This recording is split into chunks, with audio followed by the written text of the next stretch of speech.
Okay, and we are live. Welcome to a new episode of All Things Xbox Podcast. Once again, I have Logan with me. Logan, how you doing this week? Doing pretty good. Enjoyed not blowing away over the weekend, so that was good. But how are you, man? Yeah, well, happy to hear about that. Our weather, just more rain. Fun facts. I don't think I've told you this, and for people listening, I think they'll get a kick out of this. So it is now March, 17th? I have not seen the sun this year. What hole do you live in? Yeah, it's been an ongoing joke in the UK how much it's rained and it's just been dull. But I'm pretty sure the sun doesn't exist. The mythical, yellow orb in the sky, it's not real. Um, People worship that thing like a deity, but hey, one day we'll get that. But no, it's been a good week. Lots of gaming news. In fact, a bunch of gaming news went live basically the day after the show ended last week. Mhm. So we have a lot to talk about. Anyway, it's been a long week. Logan, what have you been playing?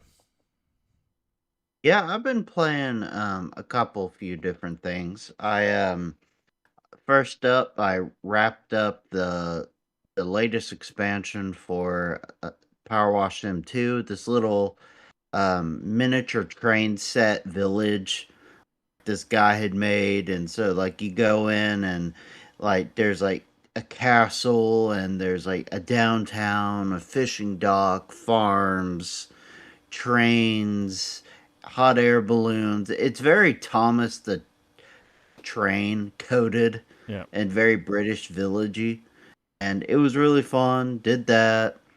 Played the trading card game store simulator thing. And speaking of which, there was a cool new simulator game they just like announced for Steam. Hopefully, it comes to Xbox as well. It's basically you run a 90s blockbuster, you I and your saw that. friend, and it looks so good. And I need it so bad. I need it yesterday. That looks awesome. And that one you sent me, the basically where back in our day we had cartridges that we played on, and Oh some of yeah. those suckers would get nasty, and so it's basically you clean like Super Nintendo N64 era games, and that looks really fun as well. So hopefully that comes to Xbox. And then the other thing I've been playing is I'm playing through Requiem. I'm a good bit into the game. I think I'm probably 75-ish% done. I'm in this too spoilery, but I'm in like a big section where you're Leon for a while. I'll just put it that way. And or not yeah, Leon, sorry. I just glitched out with the name of the protagonist. And you revisit some classic places. And man, the game is just nuts. It's incredible. Absolutely love it. And depending on how Crimson Desert goes, which we'll talk later, Yeah. it's probably my front runner for game of the year right now. Yeah. I'm not surprised that that game. I just found out it sold 6 million copies. Fastest selling In a Resident Evil game ever. in 2 weeks. Yeah, Yeah. that's crazy. That's absolutely crazy. I think the second best selling one RE2 remake. Yeah, RE2 remake did pretty well. RE4 remake did really well. 7 did awesome. Seven's basically what it was a last ditch effort to save the franchise. Yeah. So they switched the first person, and then everybody loved it again. And now we have Resident Evil all the time, and it's wonderful. But yeah, like Requiem is like kicking tail and taking names, big time. Yeah, I think that's going to clear up during the award season. Before I get into what I've been playing, we will be talking about some Game Pass editions in a couple of minutes. But one of those games is RE7. I'm going to bite the bullet. I'm going to actually play them this year. Like, I'll have the lights on, because as people know, like I cannot deal with horror games. But my Well, go if you need to call me or DM me, you can. I'll be there for you, Jimmy. honestly, I think when I played RE7, I played it in VR, which wasn't Oh ideal. man, that's like nightmare fuel. Yeah. So if people ever want to play through, horror games, don't start off in VR. Like, I don't know what I was thinking. I was over a friend's house. Uh, Nightmare material, let me tell you. For people that do love horror, by the way, VR incredible. um, Oh, very much. but yeah, I've been playing a bunch of different games. I finally finished Mafia: The Old Country. I did check; it took me around 24 hours to finish, but I did get a bunch of the collectibles. I think for a lot of people, that game's going to be around 14 to 16 hours. Loved it. Such a good game. I think that if people are looking for a more linear experience, that's definitely one people need to pick up. It's very much The Godfather, a video game. Set in I think it's 1904 Sicily. Beautiful game. It's kind of weird because after having like so many open world games for years, and then you have this like linear game, and there's a component of the game where you can actually drive around if you want and get the collectibles outside of missions.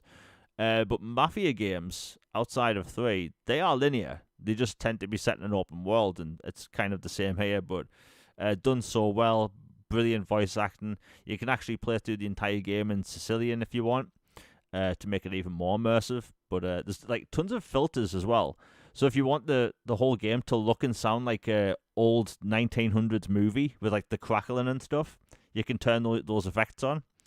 So like if people want, they could have a really unique experience. I've even turned them on for like one of the missions. Really cool stuff. It's got a photo mode as well. Again, beautiful title. I also have been trying to get some of the achievements in Final Fantasy VII Remake.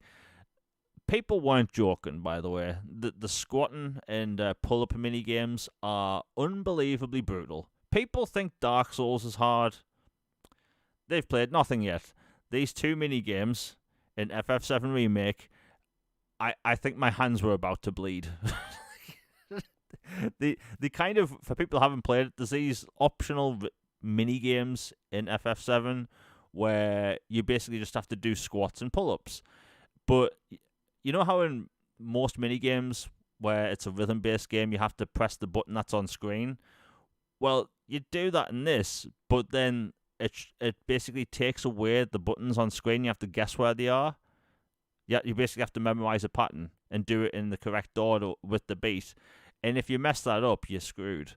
So like for me, it was nightmare fuel. I don't know if I'll ever get those achievements, but I'm sure it's probably just a skill issue on my part. But hey, oh, and by the way, that game's 40% off at the minute. So if people have been on the fence and they're literally thinking about getting into Final Fantasy, I will say this: I think that may be the best jumping in point for the franchise. I really do. And I was going to post about this online. I probably will on Twitter. I genuinely think, I'm not even kidding, and I might get crap for this, I think Final Fantasy VII Remake Integrate may be one of the best games I've ever played. Yes, That's not a crazy take. I've heard that from some folks. It's just incredible, man. Like it's the format. It's like it's a linear based game, but and also it's the nostalgia beats of having played the original. The soundtrack, the characters. I've been glazing this game nonstop. It's clearly had a lasting impression, and I think one of the reasons why it's really left a good impression is that I think JRPGs tend to have these really difficult difficulty jumps, right? You hit a certain boss and it's excruciating. I've talked about my Final Fantasy X experience before. It was brutal. But in this, I didn't really have that throughout the entire game. And that was very refreshing for a JRPG. And I'd say it's the most accessible, the plot of Final Fantasy VII isn't exactly complicated. The characters are all likable. The plot's easy to understand. There's a ton of quality of life features. So if people just want to go through and blast through the story, you can put it on normal, easy, hard. I think there's an extreme hard or whatever. There's also the streamlined progression stuff, which I've talked about before. But if people just want to blast through on story mode, they can do it that way. They can make it so they don't lose MP points, so you can use magic as much as possible. Stuff like that. But I genuinely think it might be one of the best games ever made. And it's a bit of a shame because whenever I post about the game, I get maybe one or two replies from, the purists that can't get over the original. Because I love the original. I think most people love the original. But this does change a bunch of different things. The stories are different. The side stories are new. They give the characters depth and backgrounds that you didn't really know before. And they just... Jesse, for example. Sorry, say that again? Jesse, for example. Yeah. Jessie, she's expanded upon a bunch of other characters. Like, it's... Like, you have played it yet? I haven't yet, but I'm familiar with some of the changes, and I, for the most part, support them. Yeah. I mean, don't get me wrong. If you go back 7 years ago, I was wondering, like, how do you split this game up into, 3 parts? But after playing it, I'm like, oh yeah, that completely makes sense. The entire Midgar section is game 1. We have a first super chat of the day by Pyro Mad. Thank you very much for the £2. He says, Final Fantasy 9 skipping minigame is likely worse than squats. I've heard that as well. Final Fantasy 9's a weird one for me because I could never get into it strictly because of its art style. You know how all the characters had massive heads? Yeah, that was during a weird phase of art. Yeah, I just couldn't get into it. But I will say this, I'm more open-minded than I used to be, so if that remake does happen, and it's meant to be a Crisis Core style one, I will get it day one, because I like Final Fantasy and the stories are good. But yeah, for some reason back in the day, like I just could not get into those characters at all. But yeah, Final Fantasy 7. People need to play it if they haven't. Again, it's 40% off, and if I remember correctly, that's $23.99 in pounds and $23.99 in dollars. Amazing experience. And I've also started Metal Gear Solid Delta. Yes, I can be in love with the franchise and stick one of these games in the backlog for the longest time. Let me tell you, they absolutely nailed that game. I know Virtuos Productions helped on the game as well. They did an incredible job. First off, I'll get this out of the way. Graphics. I'll have some clips during the podcast. The graphics are absolutely incredible. So you have the aesthetic of the original, but you have just more detail. Like, when you think about an older game you played as a kid, and then you see what it looks like now, you remember it looking better. It's like that, but it's like I felt like this is how the games looked to me as a kid. But it's it's new and it's now. Photo mode. And by the way, this is a chef's kiss whenever I say this in a game. You can turn on photo mode during cutscenes. I love it when developers let you do that because Metal Gear Solid uses in-game cutscenes.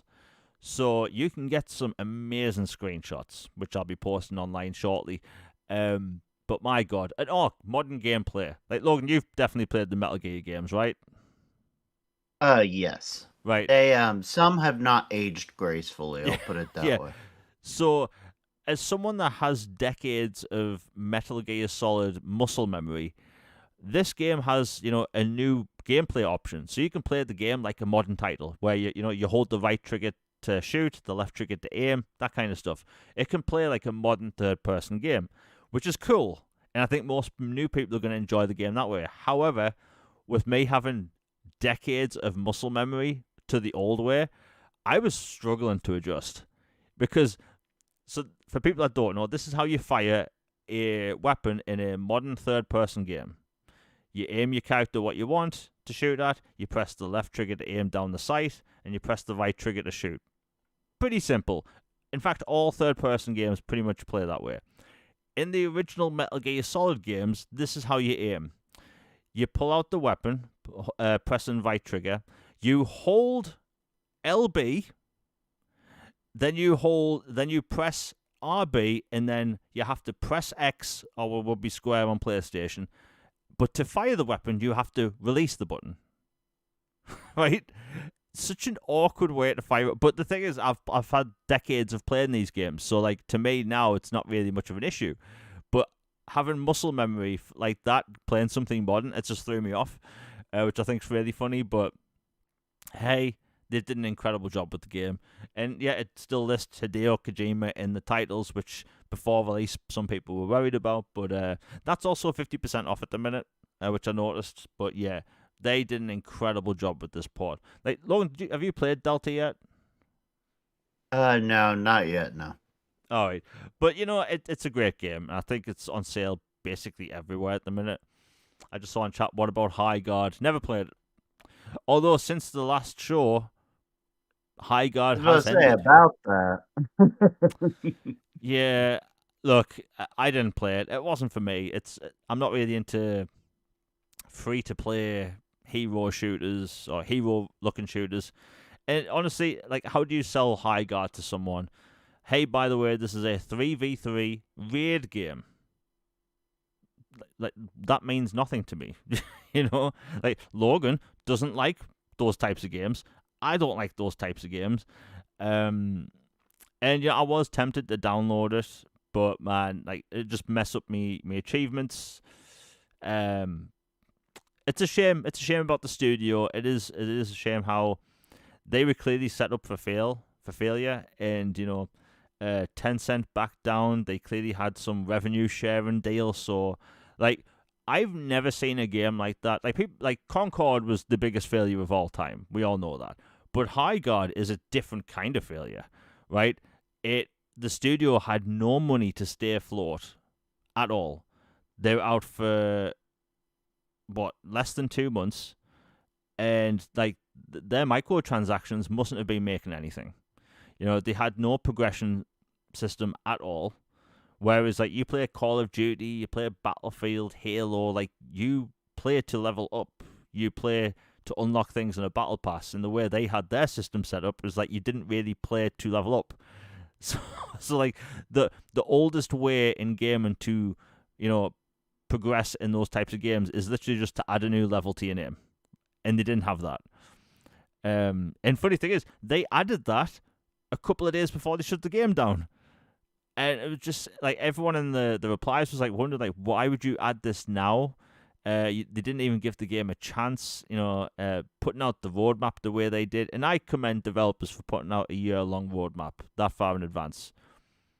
But man, it's like if people don't even know what a 3v3 raid game is, how can you get them excited about a roadmap that describes new characters as like knights and levels as like fortresses, right? Like they didn't convey any information to the player what they should look forward to, unless you played the game and know what all those terms meant. That's why if you look at the battle pass or roadmap for things like Marathon, Arc Raiders, Battlefield, Halo, they clearly distinct what's coming.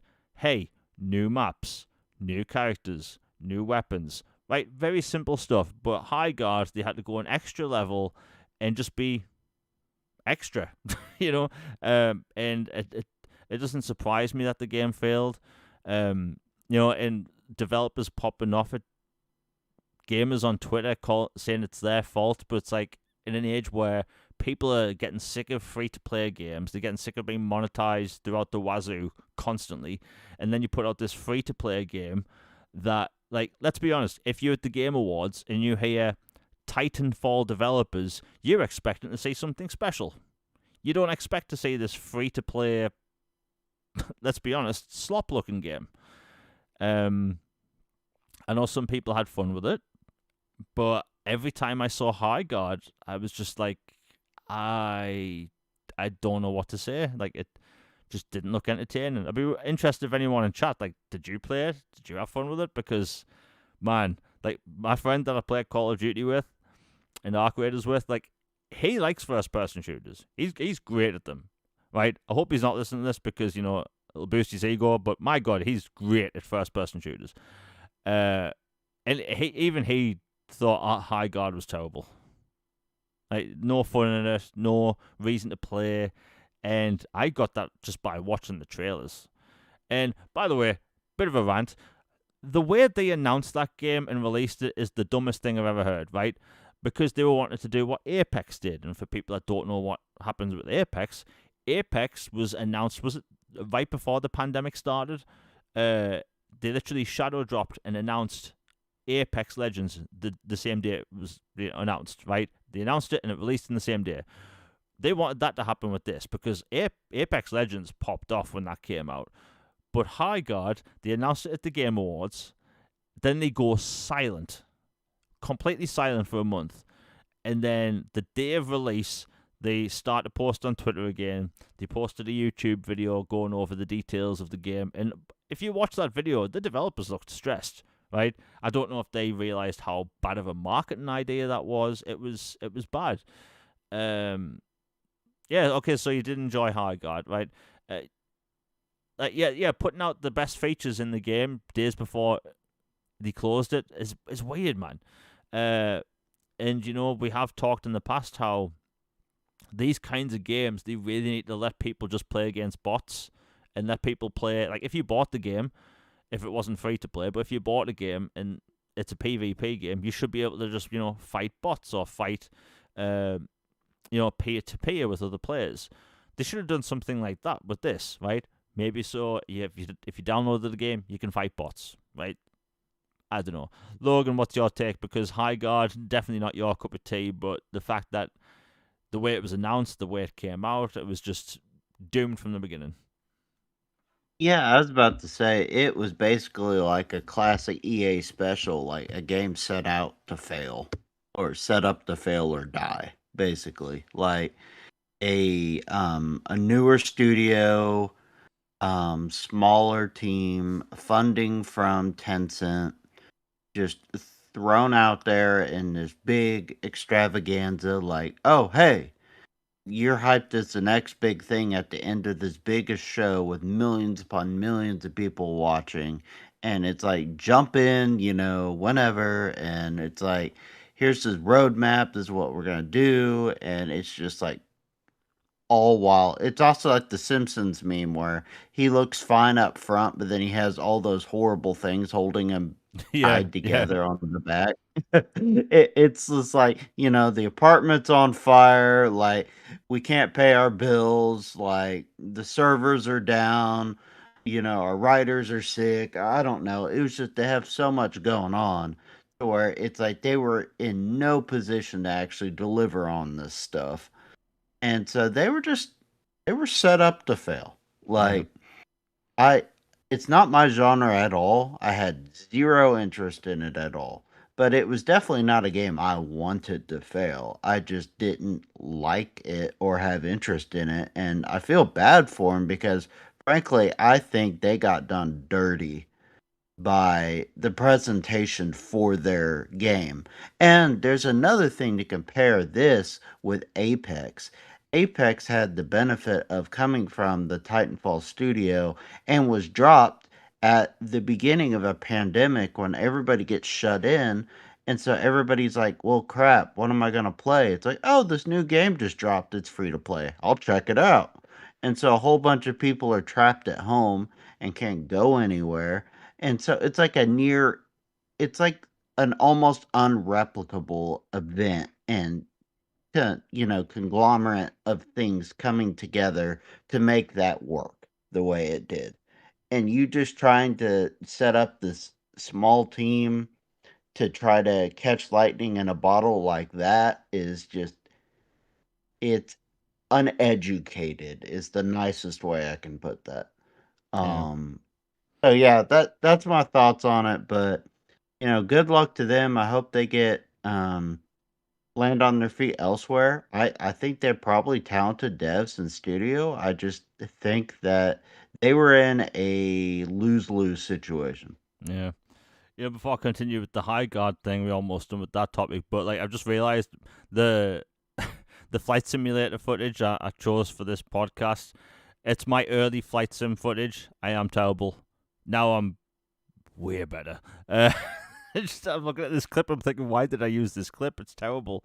But hey, I did get to the point where I was in top 15 best players in the world. So there's that. But yeah, High Guard, like announcing it at the Game Awards the way they did, like remember before the Game Awards, I'm sure people in chat remember, like we were talking about Half-Life 3, right?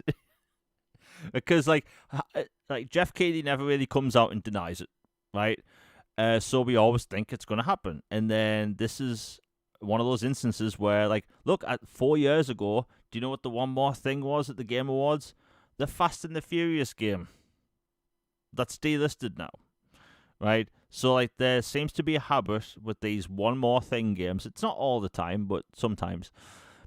And like High Guard, like, and like you said, like Apex came out. I think it was like the day or the week the first lockdown started. So like Mm-hmm. everyone was stuck in the house, and I remember like Apex Legends. I downloaded it the day it came out because I was stuck in the house, nothing I could do. And to me, it's like, and bear in mind, I don't know if it was the same for you, Logan, and everyone else in chat. Like, boredom set in quick with that first lockdown. Yeah, for me, it was like about a week. And then I'm like, all right, like my spring break, fall break idea is over now. Yeah, because like our first lockdown was 4 months long. Oh, goodness. Yeah. Yeah, one of 4 lockdowns. I think people have PTSD of the word Hey, lockdown in the I'm UK. not even kidding. Like, yeah, it's a real thing, man. But like it came out at the right time, and like Warzone came out around about the same time. But yeah, High Guard, unfortunately, it didn't. It was set up for failure. Like they opened up the Game Awards with basically Knights of the Old Republic 3. Like I think I messaged you straight away saying, "Did you see what was just announced?" Like nobody expected KOTOR 3 to be announced at the Game Awards. It didn't leak or anything. So like everyone was wondering, what is the one more thing at the Game Awards? It has to be something special, right? Some mind blowing, reality altering stuff. And then what do we get? High Guard. Set up for failure. Before I continue with the show, we have a super chat by Fearless Floor. Thank you very much for the $10. He says, "What's up, fellow gamers? What are your thoughts on Starfield DLC and hot take? Sorry, and hot take. The DLSS is an okay step, but absolutely needs work. Could absolutely breathe life into all the games into it done correctly." You know what? This might actually surprise people because I did post a meme about it yesterday. I think what I have to say on it might surprise people. We literally have about 4 topics dedicated to Starfield later in the show, and DLSS will be a big one. But thank you for reminding me, and thank you for the $10 Fearless Floor. It's greatly appreciated, and all that stuff gets put back into the channel. The DLSS thing we'll talk about in a bit, but I want to mention it quickly. The reaction yesterday was, my God. Like, The NVIDIA, they have meme. this unique ability of announcing some cool piece of tech, and it goes hilariously wrong. Right? They've done it before, and this was one of those times when they've announced certain graphics cards, people have lost their minds, certain pieces of tech, and this didn't go well at all. But I don't think it's all doom and gloom. Like you said, it could breathe life into older games because, if you take something like, let's say, we talk about this all the time, Dragon Age Origins, right? It certainly couldn't hurt that game. Yeah, Dragon Age Origins was like, it's a great game, like beautiful soundtrack, great story, but that game looked dated the day it came out, and like I'm saying that as a hardcore BioWare fan. So like, if you could take that technology and apply it to something like Dragon Age Origins, I think that would be really cool. But again, we'll be talking about that in a bit. We have literally like 17 topics, but we're going to try and run through the quick news stories first. Let's see what we've got. Oh my God. Okay, Game Pass games. New games got announced for Game Pass earlier today. We'll go over them quickly because there's some cool games here. So, South of Midnight is going to be on Game Pass Premium. The Alters is going to be added to Game Pass Premium. Disco Elysium is now in Game Pass Ultimate and Premium, or At least it will be next week. For people that don't know, it's an isometric RPG. It basically, I think it won Game of the Year for a lot of outlets 4 years ago, but it's meant to be an incredible RPG. Haven't you played it, Logan? Disco Elysium? Yeah. No, but I actually own it, and it's in my backlog. Library of Alexandria backlog, but it's on my list to play, and I was ecstatic. It's play anywhere as well. Oh yeah. Next up is Like a Dragon Infinite Wealth. I know Pyro Mad and chat will be happy about more people playing that. And that's going to be coming to Ultimate and Premium. Next up, you have Absolem. I know absolutely nothing about this game at all. It looks like a platform and fighting type game, but that's going to be coming to Ultimate and Premium. Next up, we have, if I can actually zoom in on the image, Nova Roma, which I believe that is an RTS city builder. That's coming to PC Ultimate. Next up, we have The Long Dark. That game came out in early access, I want to say 2017. So this may be it looks like this is the final release, which is really cool. Next up, you have Resident Evil 7 Biohazard. That's coming to Xbox Game Pass Ultimate and Premium. I actually didn't see this one on the list. Barbie Horse Trails. Day one, let's go, Jeremy. Yeah, Day one. Barbie Horse Trails Ultimate and Premium. My God. You know what? I might just Hey, I mean, download it. they've got Peppa the Pig and Bluey. You might as well have Barbie and Clifford and Blue's Clues as well. Yeah, I might download it just for a laugh. And finally, we have Final Fantasy IV, which is coming to Ultimate and Premium. So, a pretty good lineup.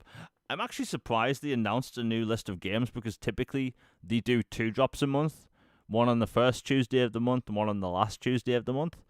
But considering there may be an event later this month, maybe they're just dropping the list early. Either way, it looks like a good list, and I'm finally going to give Resident Evil 7 a proper go.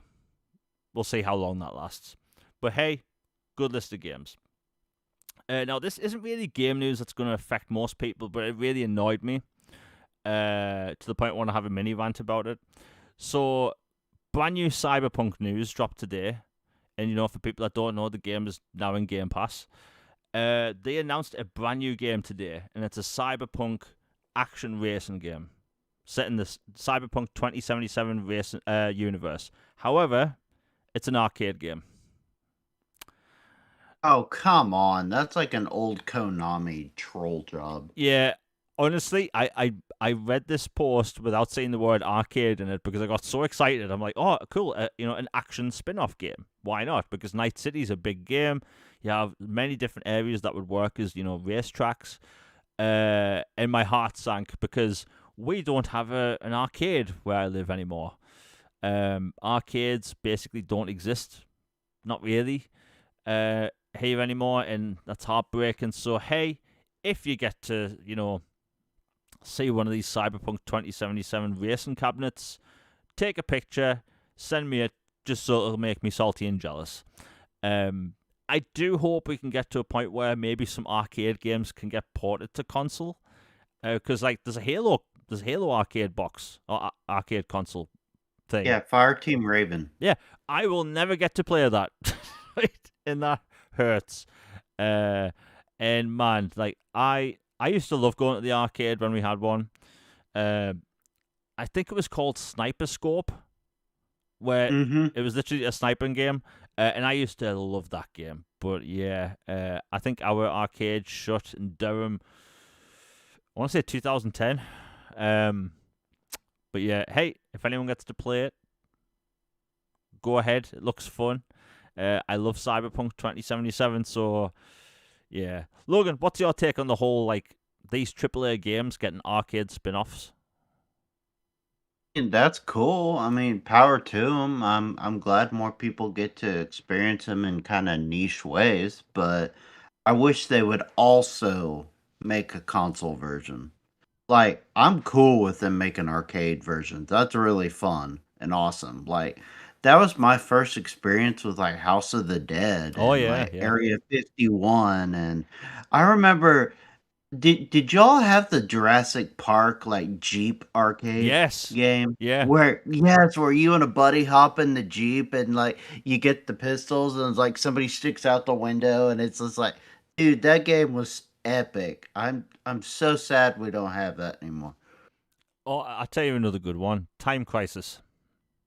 Oh yeah, Time Crisis, and then like they like Outrun, like the old Sega racing game. Yeah. It came to Xbox, but they had an arcade of that where you're in the car and like this red little plastic seat that looked like a just a kid's toy kind of seat and the wheel and everything. Good times.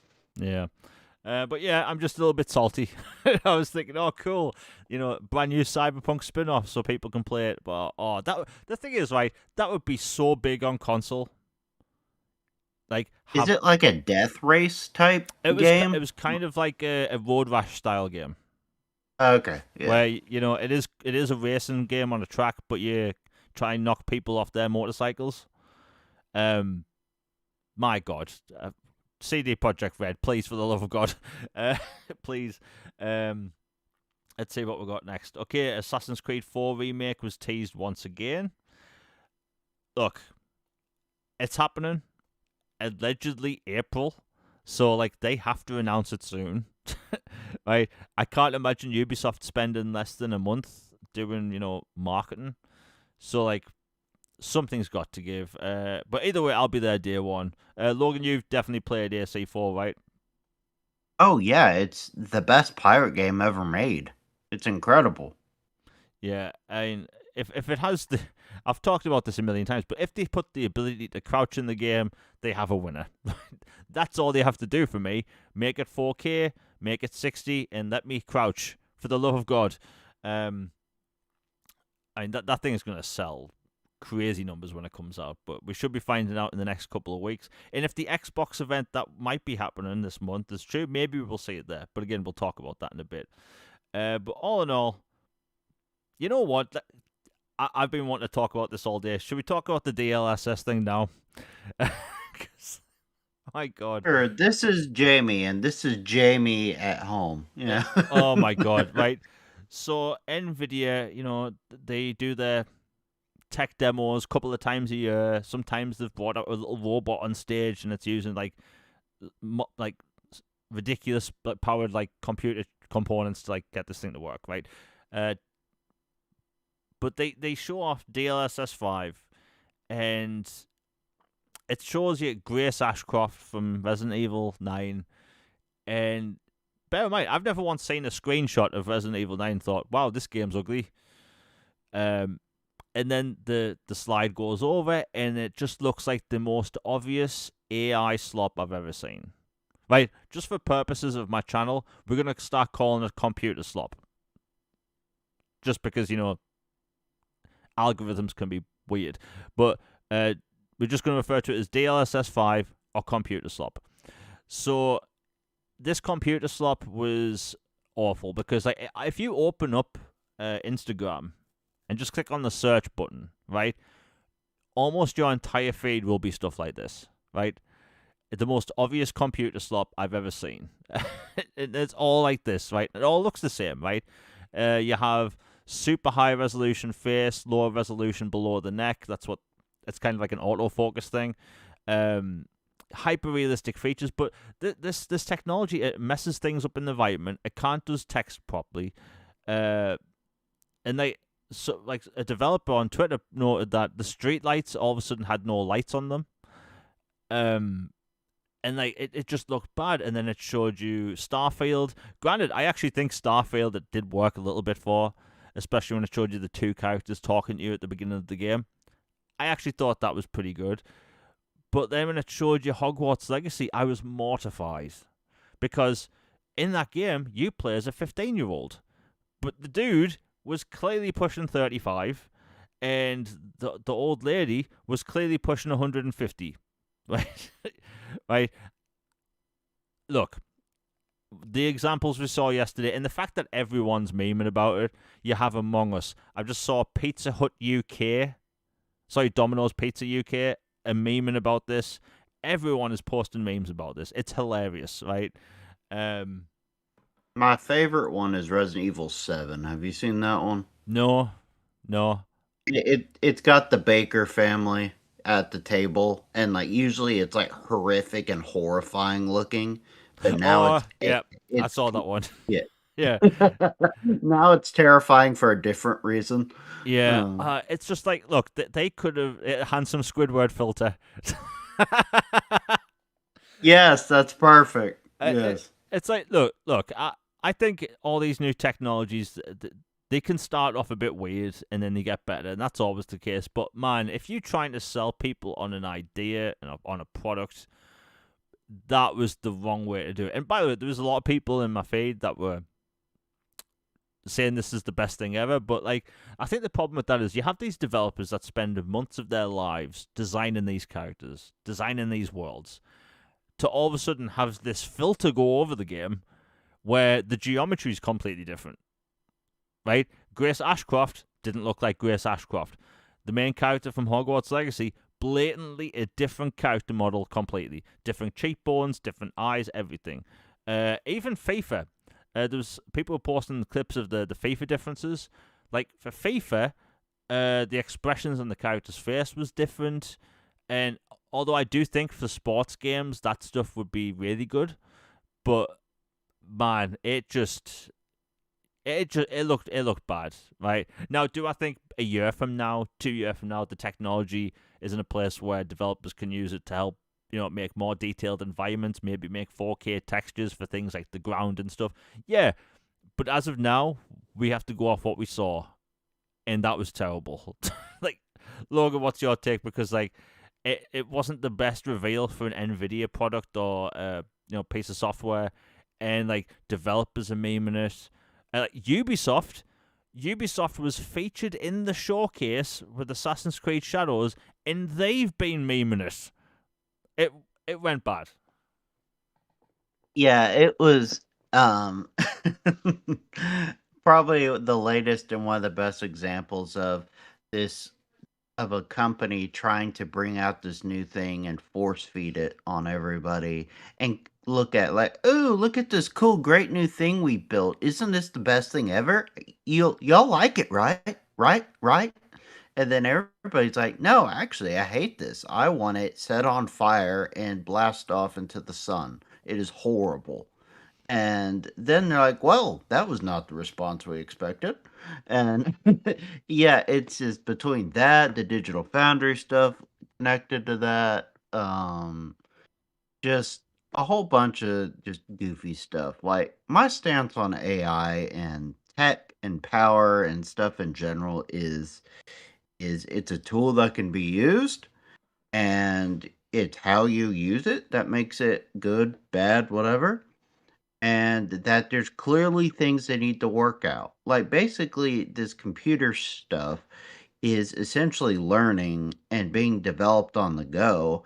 You can't expect an infant, for example, like just use as an example, an infant, for example, to fully comprehend and fully do complex tasks or, mind stuff or whatever, right off the gate or within, first bit of life cycle. That just doesn't work. That's not how life happens. And it's like a artificial version of that in a way. But obviously I know a lot of people consider it the boogeyman, like period, or devs get up in arms and angry about it and, all start all frothing at the mouth about it. And frankly, side tangent, devs are like one of the most scared by their own shadow groups I think I've seen. On a bunch of stuff in general. In tech and culture, everything. So it doesn't surprise me that they're that mad about computer slot. But, regardless, I think it has a good purpose. I don't think the opening salvo of it was very good.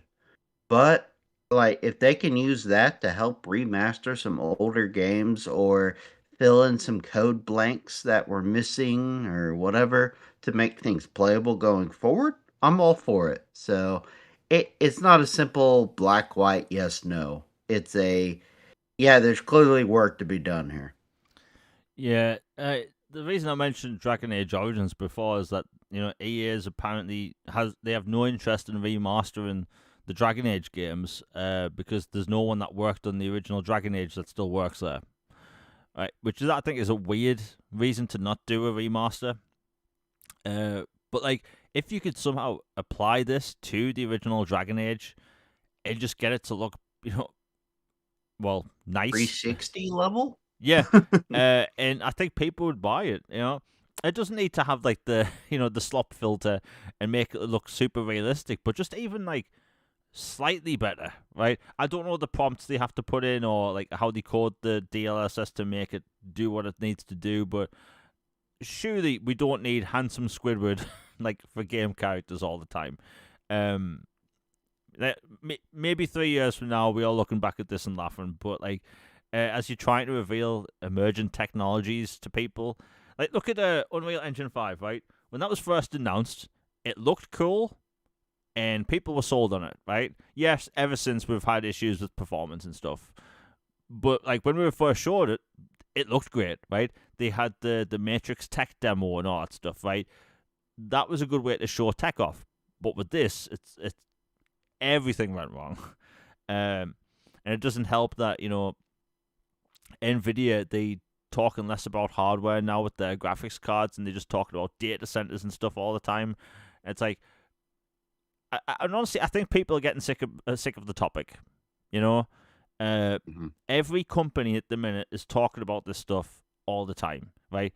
Gaming, movies, television, and the fact that it's getting deeper into gaming, and you have stuff like that shown to us, it just looked bad, right? And like for people that, and by the way, people did reply to me saying, I didn't expect you to be anti, progress or whatever. It's like, I've been on Twitter since 2012, right?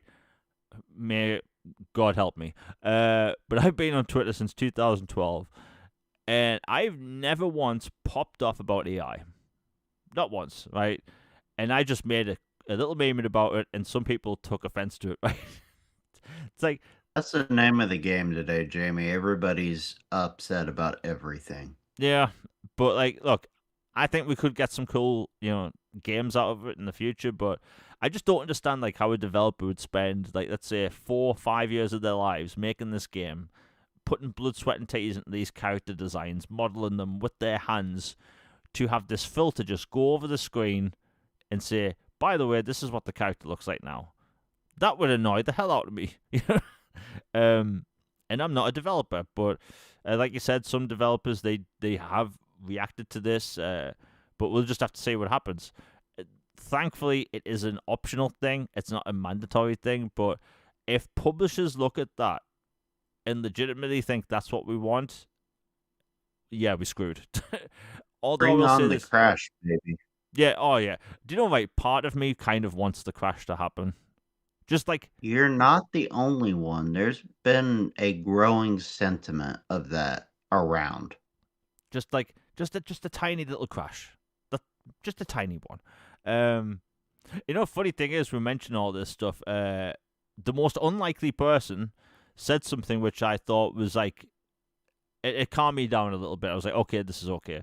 So the head of the CEO of Take-Two said like it's laughable to think anyone could make a GTA game using this kind of tech, and that kind of made me think, okay, so all of these developers and execs clearly don't have their arse stuck up there. I was gonna say arse stuck up their head all the time. I mess up That'd be analogies. impressive. Yeah, that would be a feat in itself. But like these executives have a habit of putting their foot in the mouth, right? And this was something that I actually liked hearing. So hey, it will be weird to see what happens because next gen with Xbox, it will support this stuff. Because in the Xbox stuff, which we'll be talking about in a bit, they mentioned neural rendering. That's what we saw yesterday. But man, the handsome Squidward thing, I just can't get out of my mind. Like, that is literally what we saw yesterday. I will say Oh this. man, imagine Alistair with like a huge chiseled chin Oh god. because of a handsome Squidward mod. Yeah. Oh my god. You know what's funny? Someone in my replies yesterday was like, "Oh, I want this technology to be used on Mass Effect." I'm not even kidding. Right? I had to actually put my phone down and sort of take a breather. Right? It's like, no. What have you done to Liara? How Like, dare oh, you? don't ever touch the Aura with that technology. Like, I don't want any of those games touched with that technology. My God, I like the look. To be honest, I'm just gaslighting myself into wanting to replay these games again. But like, I just like the look of how some games are. Like, BioShock came out in 2007. I don't care what anyone says. That game still looks good. Still looks good. It's BioShock Infinite timeless. still looks good. You know, there's a lot of games from that generation, particularly late in the generation, that still look good. And I just see this technology, I'm just like I just don't understand why. You know, what did Nvidia think that they were going to get as a reaction? Because clearly everyone's against this. Or I should say, Liara with handsome Squidward. No. But yeah, we'll see what happens. But fortunately, we won't see this stuff on consoles for another year, maybe 2 years. But hey, it does have some beneficial stuff in the future. I'm not going to completely write it off, but yeah, not the best way to show off technology. I think the best way to show that off, Nvidia partner up with Microsoft because they have backwards compatibility. Get some old, like, get some old 360 games that don't have any optimizations, no FPS boost, no 4K stuff. Right? Take one of those old 360 games, like what's that? Logan, what's the name of that horror game with the mannequins? Oh, Condemned Criminal Origins. Right, Condemned, absolutely classic, brilliant horror game. Right, but I played it last year, or replayed it last year, and it's not the best looking game by any means. But take some games that don't have any optimizations, and just see what that technology can do. You know, because I love old games. We're going to be talking about backwards compatibility in a bit, but like, you could do some things. Like we saw what 4K boost did to, like, I talk about Mirror's Edge all the time. Mirror's Edge looks like it came out yesterday. Final Fantasy 13 looks like a brand new game because it's 4K, and they had this is back to developers. The developers made Final Fantasy 13 look so good in what was Final Fantasy 13 2009? It was like 2009. Yeah, hot minute ago. And like, those game characters still look like they came out yesterday, right? It's just that now they're in 4K, and you could see all the detail that was there all along. With DLSS 5, like, would you need to do that? Would you want to put all that effort in? But anyway, we have a super chat by Nick W. Thank you very much for the $4.99. He says DLSS 5 looks terrible. It does. It does. I think that, look, the worst one for me that they showed yesterday was Hogwarts Legacy. My God, I can't get over how bad that looked. Like, Logan, I'm sure you get this in the US, right? Have you ever just like opened an app or something and you have this obvious AI phone game ad? Yes, it's awful. Yeah, And I immediately skip it, or it like these bogus ads for things you're not even interested in at all. It's like, why are you invading my timeline? yeah, and like, I see these screenshots and videos. I'm just like, it looks like these ads. And look, I had a lot. And by the way, if people want this, I'm not going to dog on them for wanting it. But like, for me personally, I don't want my games to look like that. I don't find it appealing. Honestly, it's that, what's that term? Uncanny valley. Uncanny Valley? Yeah, it's kind of like the uncanny valley, but whereas uncanny valley, you have this like sort of realistic looking character that's sort of like almost on the cusp of looking perfect, but it's still off in a way. Whereas I don't think games, by the way, have that anymore. But this is like some weird like in between point where you have games that look amazing, like Hellblade and Death Stranding, right? these games that look absolutely stunning. And I don't think graphics need to go much better, right? And then you have this technology that makes them kind of look worse by making them look like they have filters over them. I don't know what they were thinking. I really don't. Um, I'm looking at all the games that's coming out this year. You have Grand Theft Auto 6, which, let's be honest, that blatantly doesn't need that technology. You have Control Resonant, stunning game, doesn't need that. And like I'm looking at all these games, like, do we really need this technology for new games?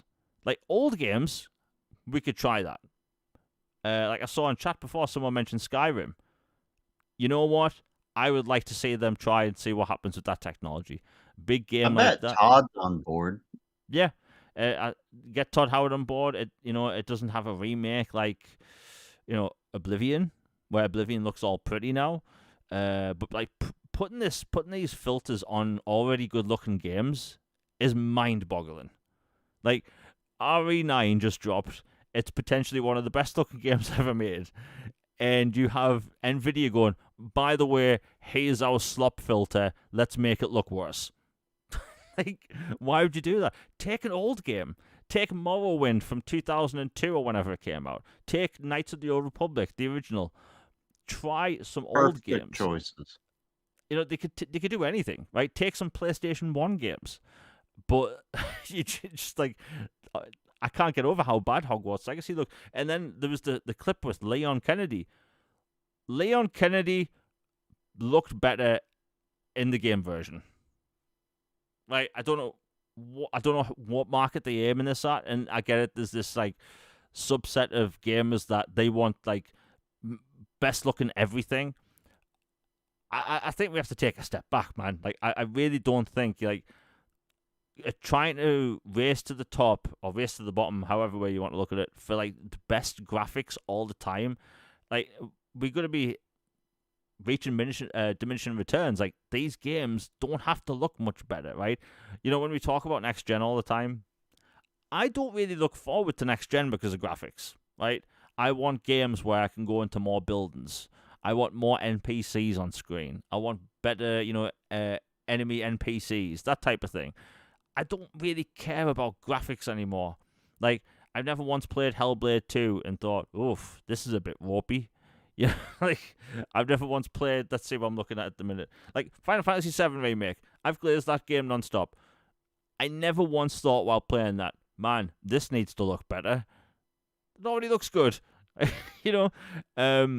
I just think it's, yeah, the way they announced the technology, maybe they have someone that's absolutely tone deaf that thought, hey, let's use these games, these beloved games, that some of which are fairly new, and just show off the technology. I don't know what they were thinking. And Capcom, they are very proud of what their RE Engine games look like. So, like, the fact that they must have signed off on it. And you know what? While we talked about this, Logan, you mentioned Digital Foundry was mentioned because it turns out some drama may have happened. Yeah, apparently some of the people involved in it came out with some allegedly kind of like all about this tech and all for it, this and that, and just yay, greatest thing ever, and then a bunch of people are like, wait a minute, we thought you guys were all about, some other stuff in tech, and they're like, so what do we believe on this? And then turns out one of the guys at Digital Foundry found out about it after the fact. And then he's like, wait a minute. He's like, I never agreed to any of this. It's like, and he dropped some expletives and was like, what is this? He's like, oh, come on. And so it sounds like a whole bunch of drama just going on at Digital Foundry. And then tie that in with you know, whether fair or not, their role in console warfare in, the Xbox One PS4 generation and how their stuff was utilized to spread stuff and cause all kinds of grief for all kinds of people. So it's interesting to see that the tables turned a little bit and people were very, very aggressively annoyed with them. Yeah. I mean, look, after Digital Foundry came out with that video, I was actually shocked because like you said, they've been talking like anti AI and gen stuff for ages. So it did surprise people. But man, I just don't know what they were thinking. Digital Foundry, like they report on this stuff, they make content around it, so like I get it. But apparently John Lineman was blindsided by this stuff. But yeah, you know what? We have another super chat by Nick W, and he has probably the best point I've seen tonight. Right, thank you for the $4.99, Nick. He says Elden Ring is proof that good gameplay and great art style is better than photorealism. Yes. Nail on the head. Elden Ring, I think that took me like 133 hours to finish the main game. Arguably one of the best games ever made. Stellar gameplay. Like, when you fail in Elden Ring, you know it's your fault. Most of the time. And, like, the art style, like, when you're going across that big, like, chain bridge thing, when the giants, like, firing arrows at you, when you're going through the snow and there's lightning popping off, the whole game world is beautiful. But it's not photorealistic. It's just good looking. You know, it has a very good art style. And I do get... People do have a go at me about this on social media because maybe they have a point, maybe they don't, I don't know. But, like, I feel like graphics have hit this point where they don't need to get any better, for me personally. Right? I was playing Final Fantasy VII Remake. Metal Gear Solid Delta, I swear to God, people will play that and their mind will be blown. Right? Just the amount of detail in the game world. And it's not even photorealistic. It's just a good-looking game. Right? I personally don't think graphics need to get any better. Right? Crimson Desert comes out this week. Stunning looking game. I'm actually okay. Am I stuck in the past? Like, am I trapped in my 7th gen Xbox 360 world where I'm okay with those graphics? Maybe, but like, I'm not playing any of these new games and thinking it needs to be better. Right? 007, First Light. I think that might be one of the biggest games of this year when it comes to like popularity. Or potentially anyway. I think that game looks stunning. Is it photorealistic? No. Doesn't need to be, but it's still a good looking game. And just that's my stance on video game graphics. Like, I think the interesting parts for video games in the future is, enemy intelligence, buildings that you can go in. Because one of the things with open world games is you notice immediately when you can't go in a building. Right? Something like Grand Theft Auto 5 or 6 or whatever, like being able to go in buildings would be a huge benefit to a game like that. You know, more NPCs on screen. Remember when Assassin's Creed came out in 2007? It blew people away because of the amount of like characters on screen. And all these little people would be walking around, doing their own little routines, talking to other people, sitting down on benches and whatnot. And it blew people away. And it wasn't a graphics thing. And also lighting. Lighting can add so much to a game without changing the graphics. I'll mention Assassin's Creed again. That is not a pretty game when it comes to its graphics. Its lighting, though, back in 2007, incredible. Same with Bioshock. So Nick's been playing Nightfire. I think I played that on GameCube. And honestly, that game still looks pretty good. Like, but I just think... My theory, right, is that these game companies, not just Nvidia, but like just a bunch of companies in general, right, they say like, graphics are the easiest thing to market to someone, right? Super realistic, graphics, and it's taken so long to make these games. I'm thinking that maybe developers are beginning to realize, and we did hear this from Gamescom last year, that developers want to get games out quicker. So maybe they are looking at this now, this technology, thinking, what if we can make, lesser detailed characters? Basically give this, program a framework as to what a character should look like, and then let this software do the rest of the job. That's my theory. Because, honestly, I don't know which developer would choose that. And who knows, maybe in the next year we will see a developer try some super old games with it that do need,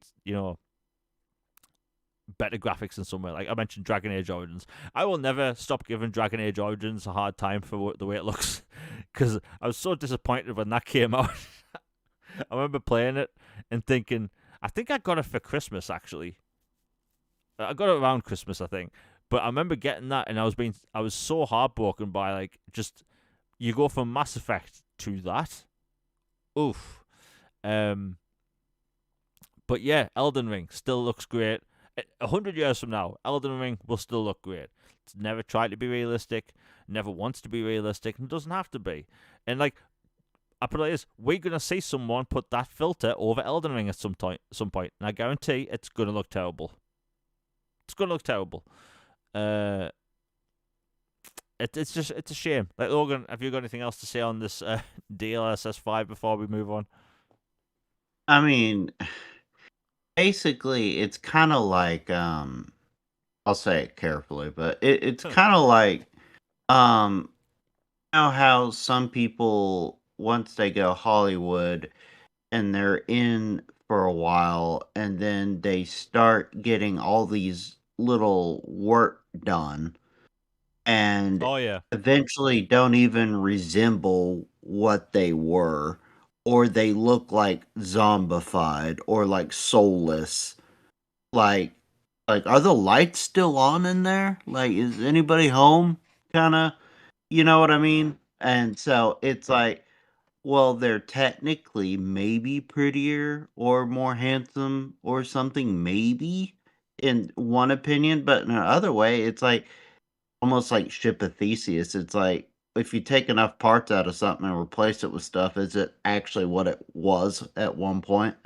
And so it kind of gives vibes of that to me in a way. It's like, you'd rather be natural and just age gracefully as a person or a game and stuff. And then you go back and you revisit it and you're like, yeah, this is like, for example, hairstyles, clothing. It's like if I go to a vintage store, I can easily go, yeah, that is 70s jeans, or that hairstyle was, 80s, or these cars we had were in the 60s, or that is definitely early 90s colors and stuff like that. Like, you just know that, and it doesn't have to be modern. You just know it's from that era. And I think there's something to that gets lost in this push for ultra realism on everything. Frankly, ultra realistic is not what you want all the time. Yeah. You know, like, it's one of the things that worries me with, like, upcoming games I'm looking forward to that we haven't seen, right? Mhm. It's like Dead Space 4. Sorry, not Dead Space 4. If only. I was like, hey, do you have something I don't Yeah. know? Oh, I wish. But Bioshock 4, right? We meant to be seeing Bioshock 4 this year. Is that going to be going for ultra realism, or is it going to stick to a cool art style? You know, Mass Effect 4, the scariest thing on earth for me. I'm absolutely terrified of seeing that game, and I know for a fact that I bet they're going for realism, especially with what happened with Dragon Age. I'm terrified of seeing that game, and then we'll see a filter over it, and then my heart will give in at some point. you know, just stuff like that. But man, if this is what the future looks like for gaming, that's a bleak time. It really is. And I'm not gonna say I'll be out, but like, thank God we have thousands of games out already. Fortunately, I don't think developers will choose this all the time. And who knows, maybe it's like some system level thing where you as a gamer can decide to turn it on or off. And if that's the case, I will turn it off for basically everything. Unless it can make some sort of like PlayStation 1 game better or whatever. Let's see what we've got next. My God, we still have like over half the topics left. You know what? We'll talk about this quickly. Crimson Desert.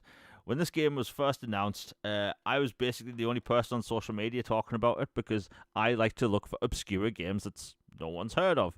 And this was one of those games in 2019. And whenever I posted about it, people would say, "This is a fake game, Jamie. It doesn't look real." Because honestly, it did look too good to be true.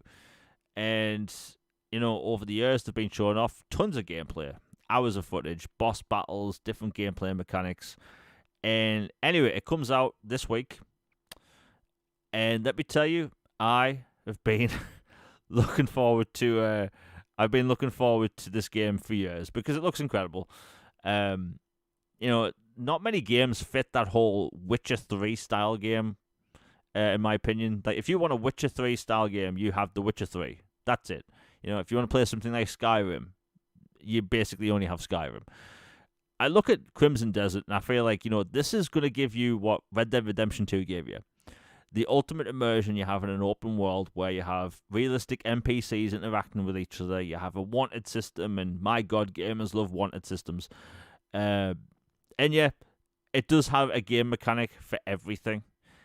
There's mining, there's fishing, there's hunting, there's crafting, there's blacksmithing, there's many different mounts in the game. There's dragons, there's mechs, there's now a jetpack in the game. In a fantasy action adventure game. I like how in one of the trailers they specify they have a missile firing mech. And they clearly know their target market, right? Gamers that like cool stuff. And my God, I don't care what anyone says. Like, look, maybe it does have too many features for most gamers because, let's be honest, a lot of people are going to play this game and not even discover half of the game mechanics in the game. But for me personally, I've been looking forward to this since 2019. It's almost here. It looks fantastic. The game map is apparently twice the size of Red Dead Redemption. At least twice the size of Skyrim, but bigger than Red Dead Redemption 2. Now, Red Dead Redemption 2's map it's stupidly big. And also there's like 50% of the map in Red Dead 2 that isn't really used. I won't spoil it for people, but that is the case.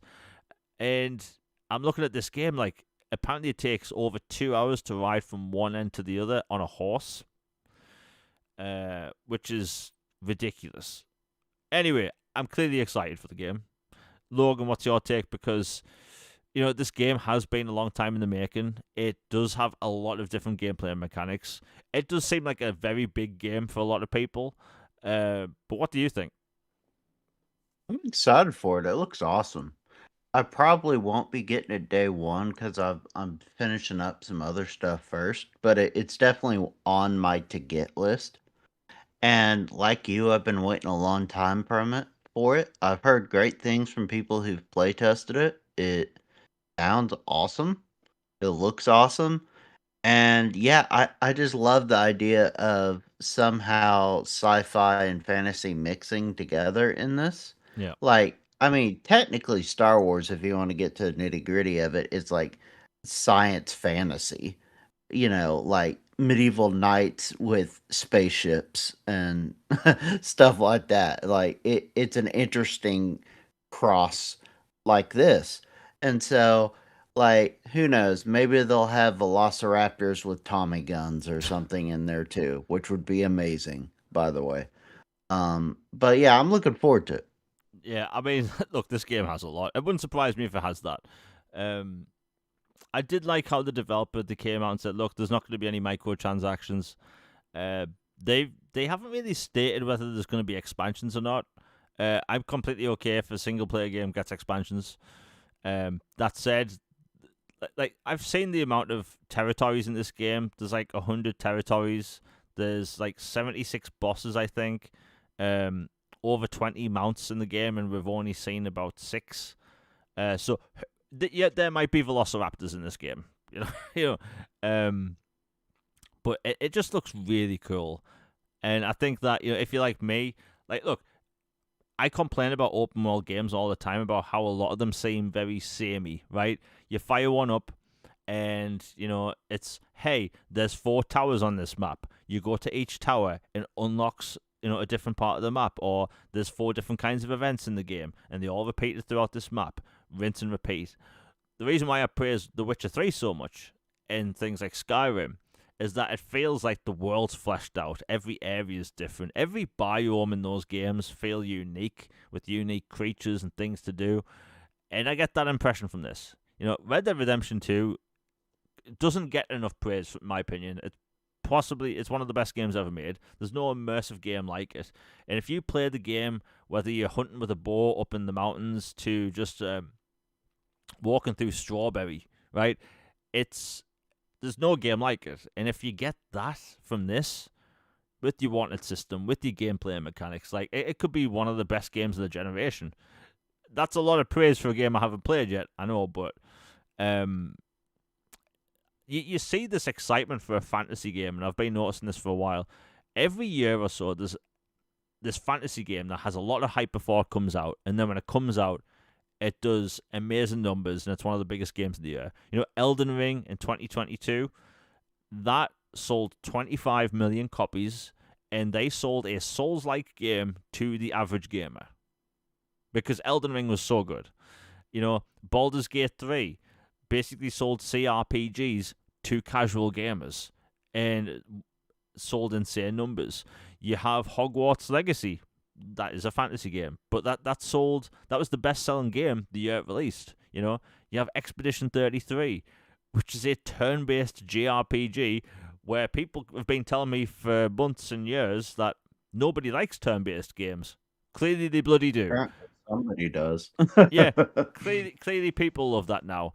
And just stuff like that, like a fantasy game comes along and it surprises people. And I think, you know, there's been games that came along that I think have almost been like that. Like Dragon's Dogma 2, I think could have been that game when it came out, but it's so frustratingly difficult at times that I think its difficulty put people off. If anything, I think Dragon's Dogma is actually harder than Elden Ring.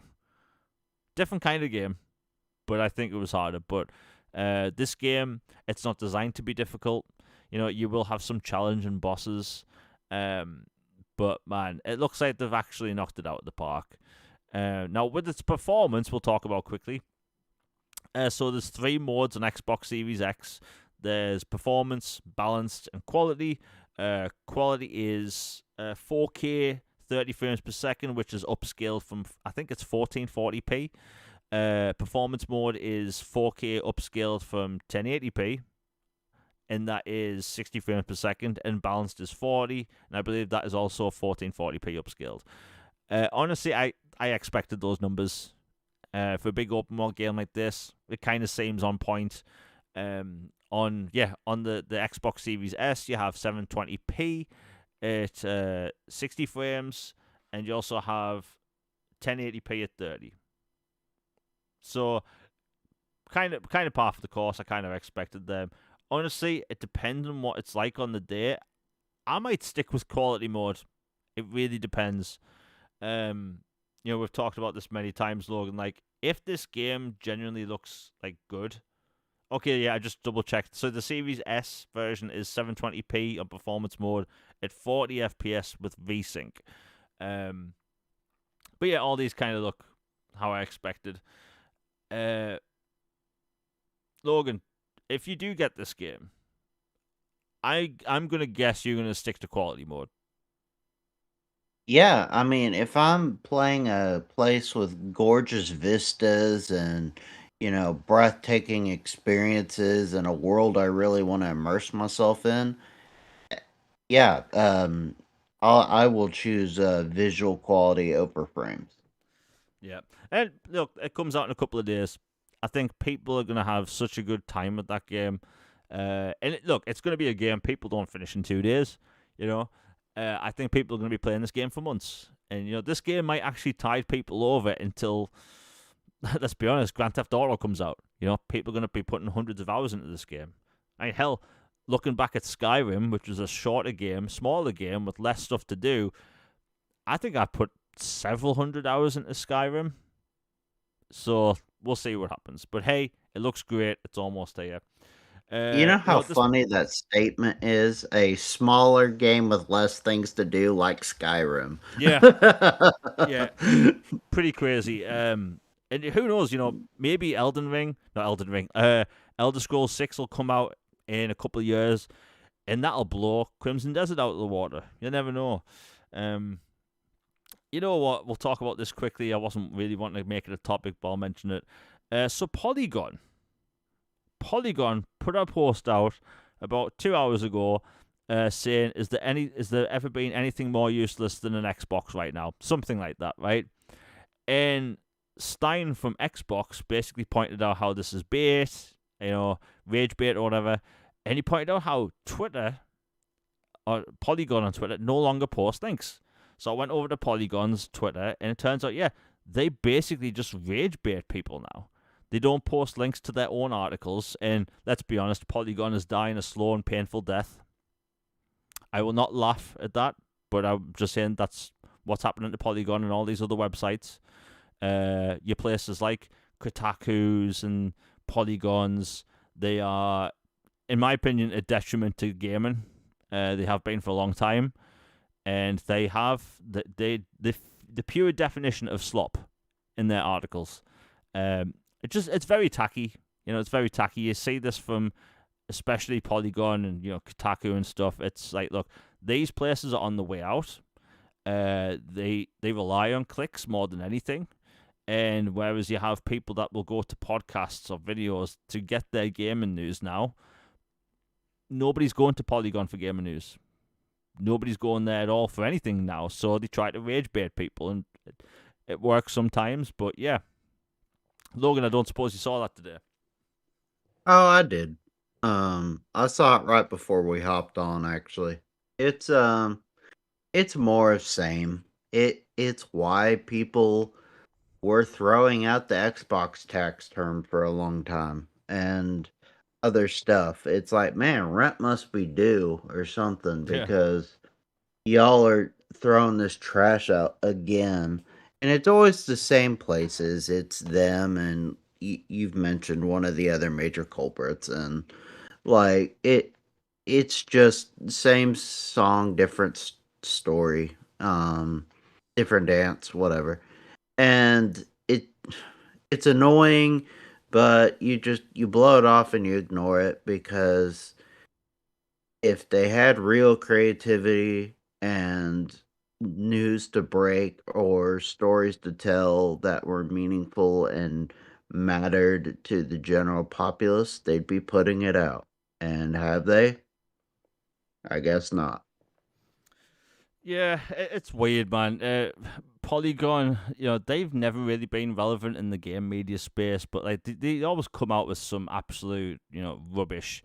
Like I remember when HDR was announced for Xbox One S, like that was a new thing for gaming. Microsoft introduced HDR into gaming, and for people with new 4K TVs at the time, that was cool because you had Gears of War 4, I think, that had HDR, and then you had it was one of the Call of Duty games that had HDR, and you had Deus Ex: Mankind Divided that HDR.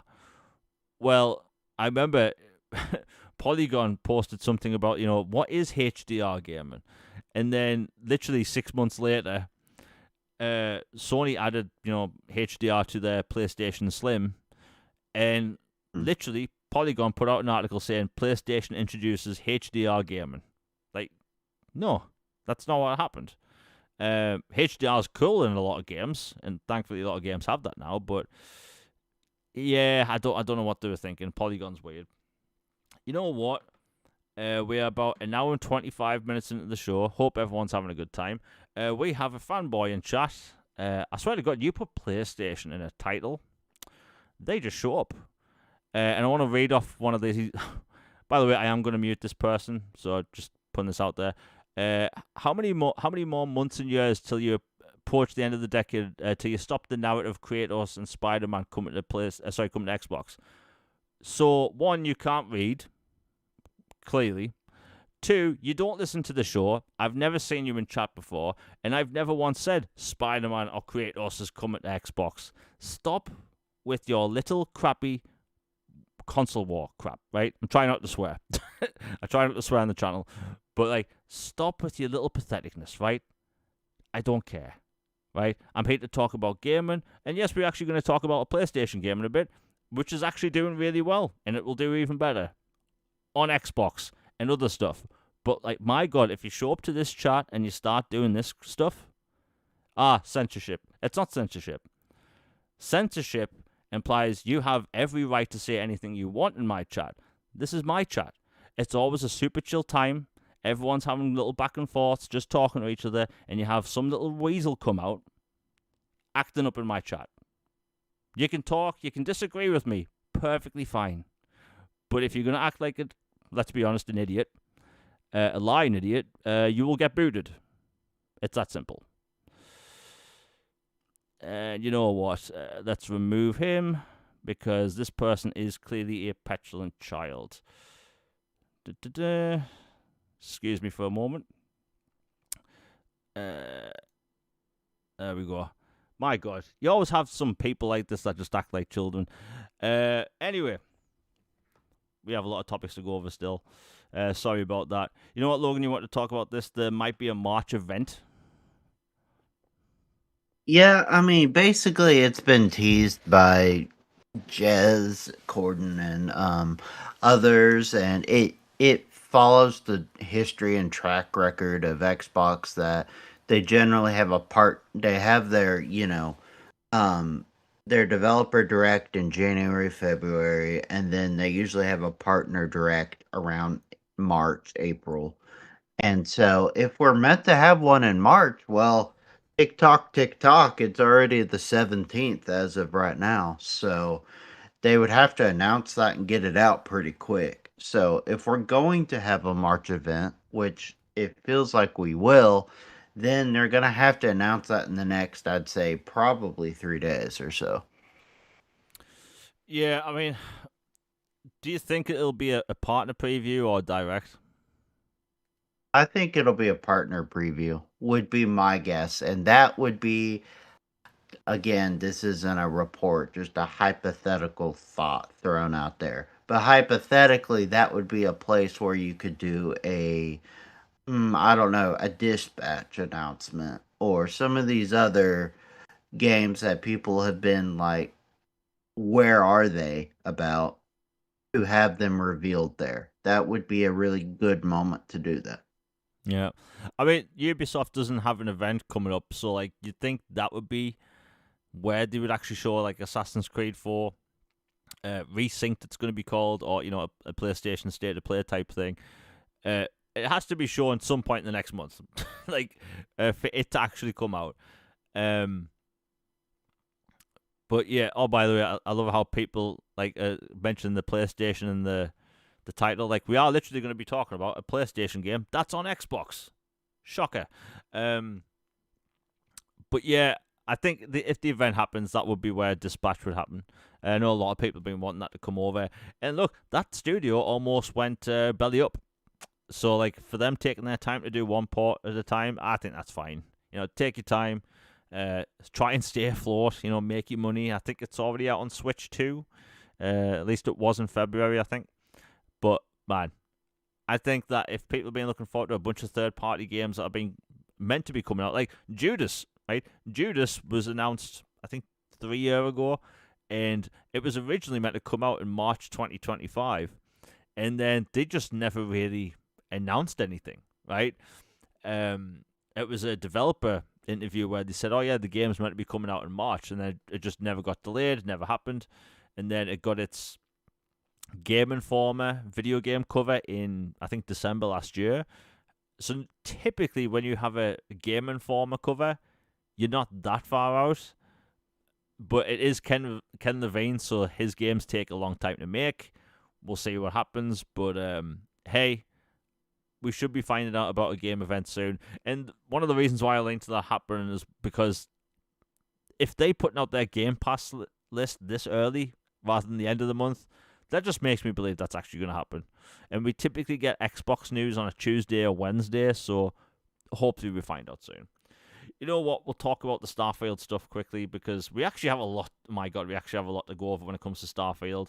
So Starfield had a huge day for gaming news, and look, I love Starfield. I think Starfield's a great game. It's not perfect, but then again, no game is. But I actually had to write down a separate list of notes. Give me 1 second. So they announced a bunch of stuff, and there was one of these announcements no one's really talking about, which I'll mention in a minute. So first off, Starfield Freelanes. This is a free update that's coming to Xbox, PC, and obviously PlayStation when it goes there as well in April. This is a free update that has a ridiculous amount of content. So it has more customization for your character, your weapons, and all that stuff, which I know Starfield fans really like. This, I didn't actually think they'd put this in the game. So the Freelanes, well, not expansion, but Freelanes update has the ability to fly from planet to planet. Now, I believe Alana Pierce actually proved that when Starfield came out, you technically can fly from one planet to the next manually. It just takes hours because space is big. But considering the speed you travel at in Starfield, it wouldn't be, the best fit. Well, it turns out this new update, they're going to let people manually travel from planet to planet. So if you see a moon around a gas giant or something, you can manually fly there, set the ship to cruise mode, walk around your own ship, talk to characters, maybe craft some stuff, do whatever you want, but basically just travel from planet to planet. And I didn't actually expect them to put that in the game, which means less load times, less load screens. I think that's a cool update. Now, for me, I will probably skip these things altogether because, again, space is big, very big. So the fact that they're just giving people the option, that's cool. I think that this is one of the features people wanted for a very long time. I think that if you're really into Starfield, there's a lot of people on social media that the main thing they do is post about Starfield, and that's mainly what they play. They're gonna eat this up. They're gonna have so much content with this. Use photo mode while traveling, cool stuff. And I think that the mods as well, for all the cool spaceships people have made, because people have made the USS Enterprise E and stuff, right? Stuff that looks really cool in the game. So I'm sure people are gonna have a lot of fun with that. Next up, we have more space activities. So basically, before, the only space activities would happen would you have pirates around asteroid fields, and you'd have the occasional person, old lady, asking you to fly to her ship for a cup of tea, that type of thing. Well, there's going to be a bunch more battles, different fleets battling each other. It looked like there's going to be capital ships, so different kinds of ships to attack. There's also more derelict ships. So basically, the coolest instance I ever had in Starfield was I found this derelict starship, and it had malfunctioning gravity, and basically you had to go in and fight pirates to find this hidden vault where there was loot inside. And I thought that was one of the coolest game experiences I've ever had. Well, it looks like they're going to have more things like that, which is great. That was my favorite thing. Yeah, emergent gameplay, which obviously in a game like Starfield is what you want. But that looks cool. There's going to be a new thing called X-Tech, which is a new resource in the game. It's basically going to help you give unique upgrades to items. At least that's what my takeaway from it was. So if you you can make a really cool, unique sniper rifle with this technology. Make it super powerful, but it can only fire one shot at a time before it takes a long time to reload. Next up, a stash box. This one, I think a lot of players are going to love this. So every outpost that has a stash box, you can now access all of the materials and items that's in that stash box at any location. So rather than having to fly back between outposts to see what's in what lockbox, that's all shared now, which is really cool. I never actually got to build a base. I'm very weird when it comes to building and crafting in games, but I'm sure I'll give that a try now. By the way, Logan, did you check out any of these videos before we went live? I have not, no. Okay, well, I'm giving you the rundown. Next up, they announced action figures. So there's these action figures you're going to be able to collect, and I'm not going to lie, I nerded out a bit when I saw this, because in Fallout, you find these bobbleheads, and the bobbleheads basically act as passive perks. Well, they're doing the same thing here with action figures, and you collect all these different kinds of action figures that give you passive perks. But you can also get sealed ones as well that are worth more. So they're putting in this really cool action figure collecting mechanic in the game, which I'm not going to lie, I think I might actually get addicted to because it looks so cool in the game. Proper, like 80s American style, action figure boxes. What you used to get old Star Wars toys in. Kind of looks like that. Kenner and Yeah, looks super cool, and you're gonna be able to make little dioramas with them. But yeah, that's really cool that they've put in the game. Next up, alien pets. So there's a new alien pet you can get. I'm not gonna lie, it looks adorable. It looks like a little whale with legs, kind of. um, Perfect. Next up, they showed. Oh, and this was for me. I don't know if anyone from Bethesda heard me specifically, or just a bunch of people that were loud like me talking about this for the past couple of years. So when you go into New Game Plus in Starfield, you essentially lose all your items. And as someone that had, I'm not even kidding, thousands and thousands of rounds of ammo in that game, uh, I was heartbroken when I went into New Game Plus because I finished the game. I did the expansion afterwards, but like I was heartbroken because I had so many cool guns with cool attachments, you know. And honestly, I didn't want to play much of it anymore because I felt like I had to build all that back up. Fortunately for me, I had a save before I went into the Unity. But anyway, they're making it a way so people can take items into New Game Plus. Thank God. Because that's the main reason I haven't really been playing the game regularly, is simply because of that. Looks like that's not going to be a problem. You're going to have to collect this resource in the game, which basically helps you make this thing called a quantum essence device, which just lets you take things into New Game Plus. Thank God. My God. I know it doesn't seem like such a big feature for people, but for me personally, when I lost all of my weapons and ammo, and mainly the ammo and lockpicks, my God, I was heartbroken. Um, Next up, you can now upgrade your powers without going into New Game Plus.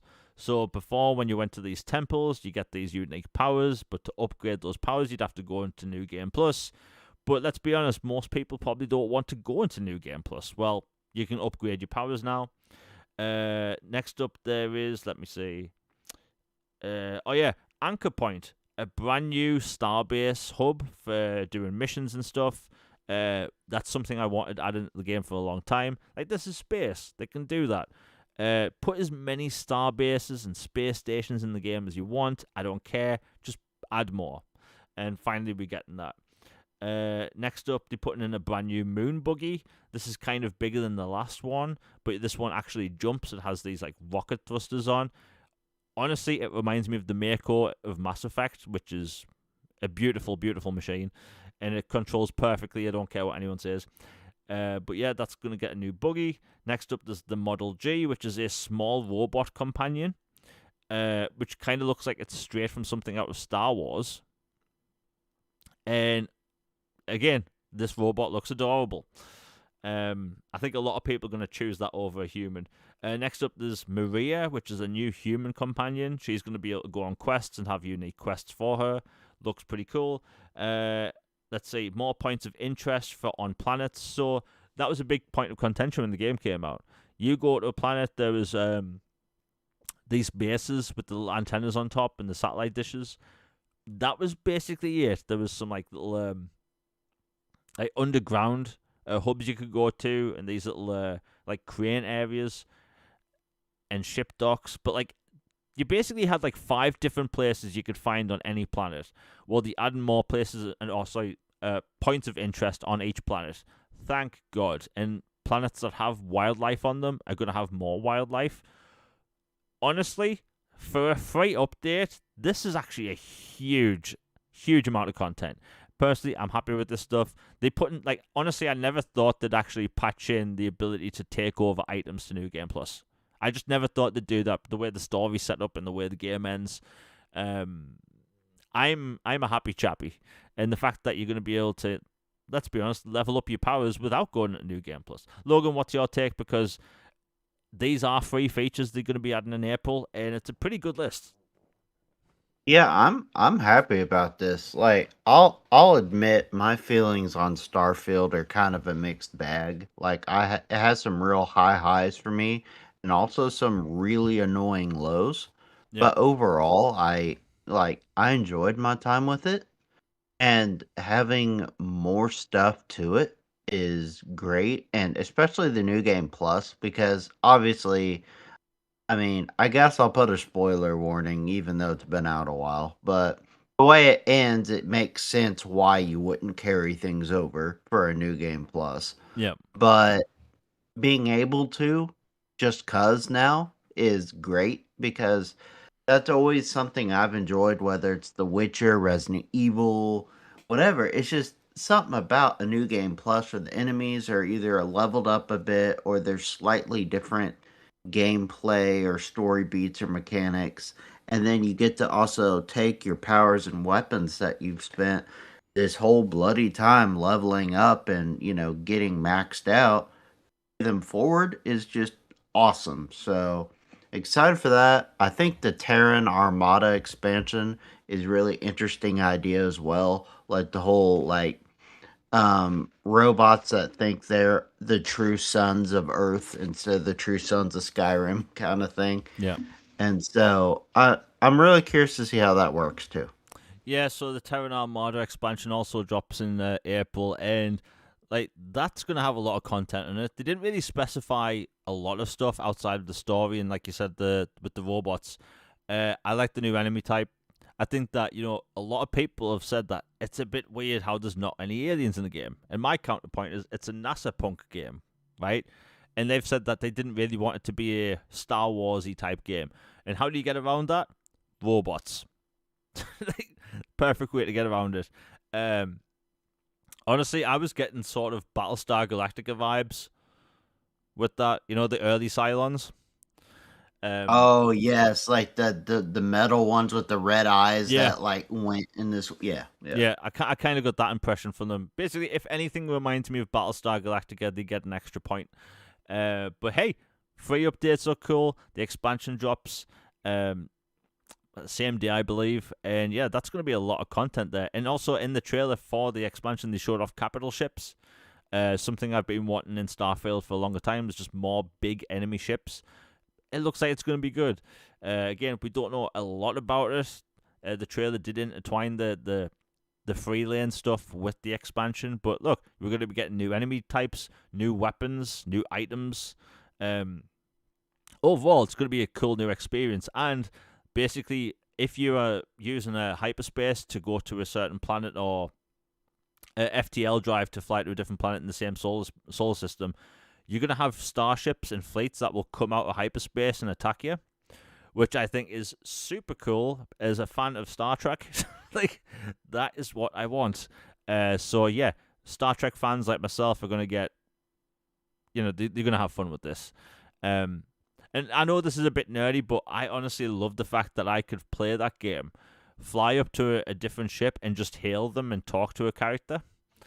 Me too. That was fun. Yeah. Yeah. Like, as a Star Trek fan, that was so good.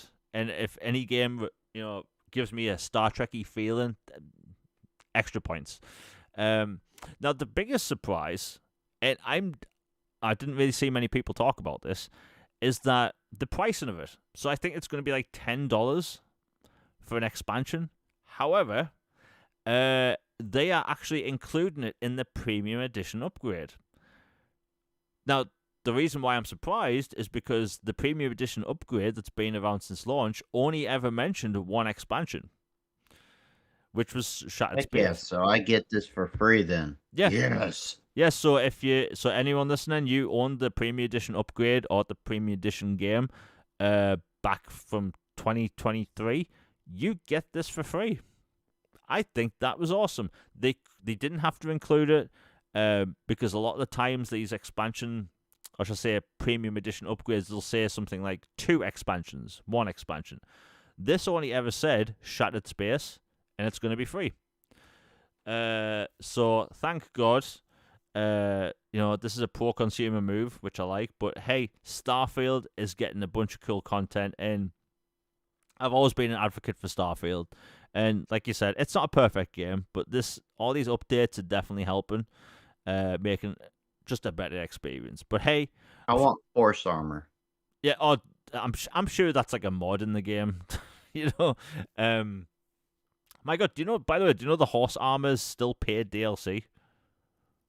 Is it really? Yeah. I thought they made that free by now. Nah. You still have to pay for it. Todd, you're cheeky. That's funny. But and the thing is about that game, it's just cosmetic. It doesn't do anything. But yeah, that's Starfield. I cannot wait to hop back in. And honestly, I'm now trying to choose: do I jump for my new game or my previous save before New Game Plus, or do I just go from scratch? Because when you don't play a game for like a year, you kind of maybe want to start again. I don't know. I'm just weird, but hey, I'm sure a lot of people are gonna have fun in I was gonna say June, in April, and yeah, it's coming to PlayStation 5 as well. This port's been in the works for a very long time. Starfield is a very complex game. I mean, it is what it is. Let's see what we got next. Okay, this story went live literally the day after last week's podcast, and I was so annoyed because I love this topic because it's a game I love.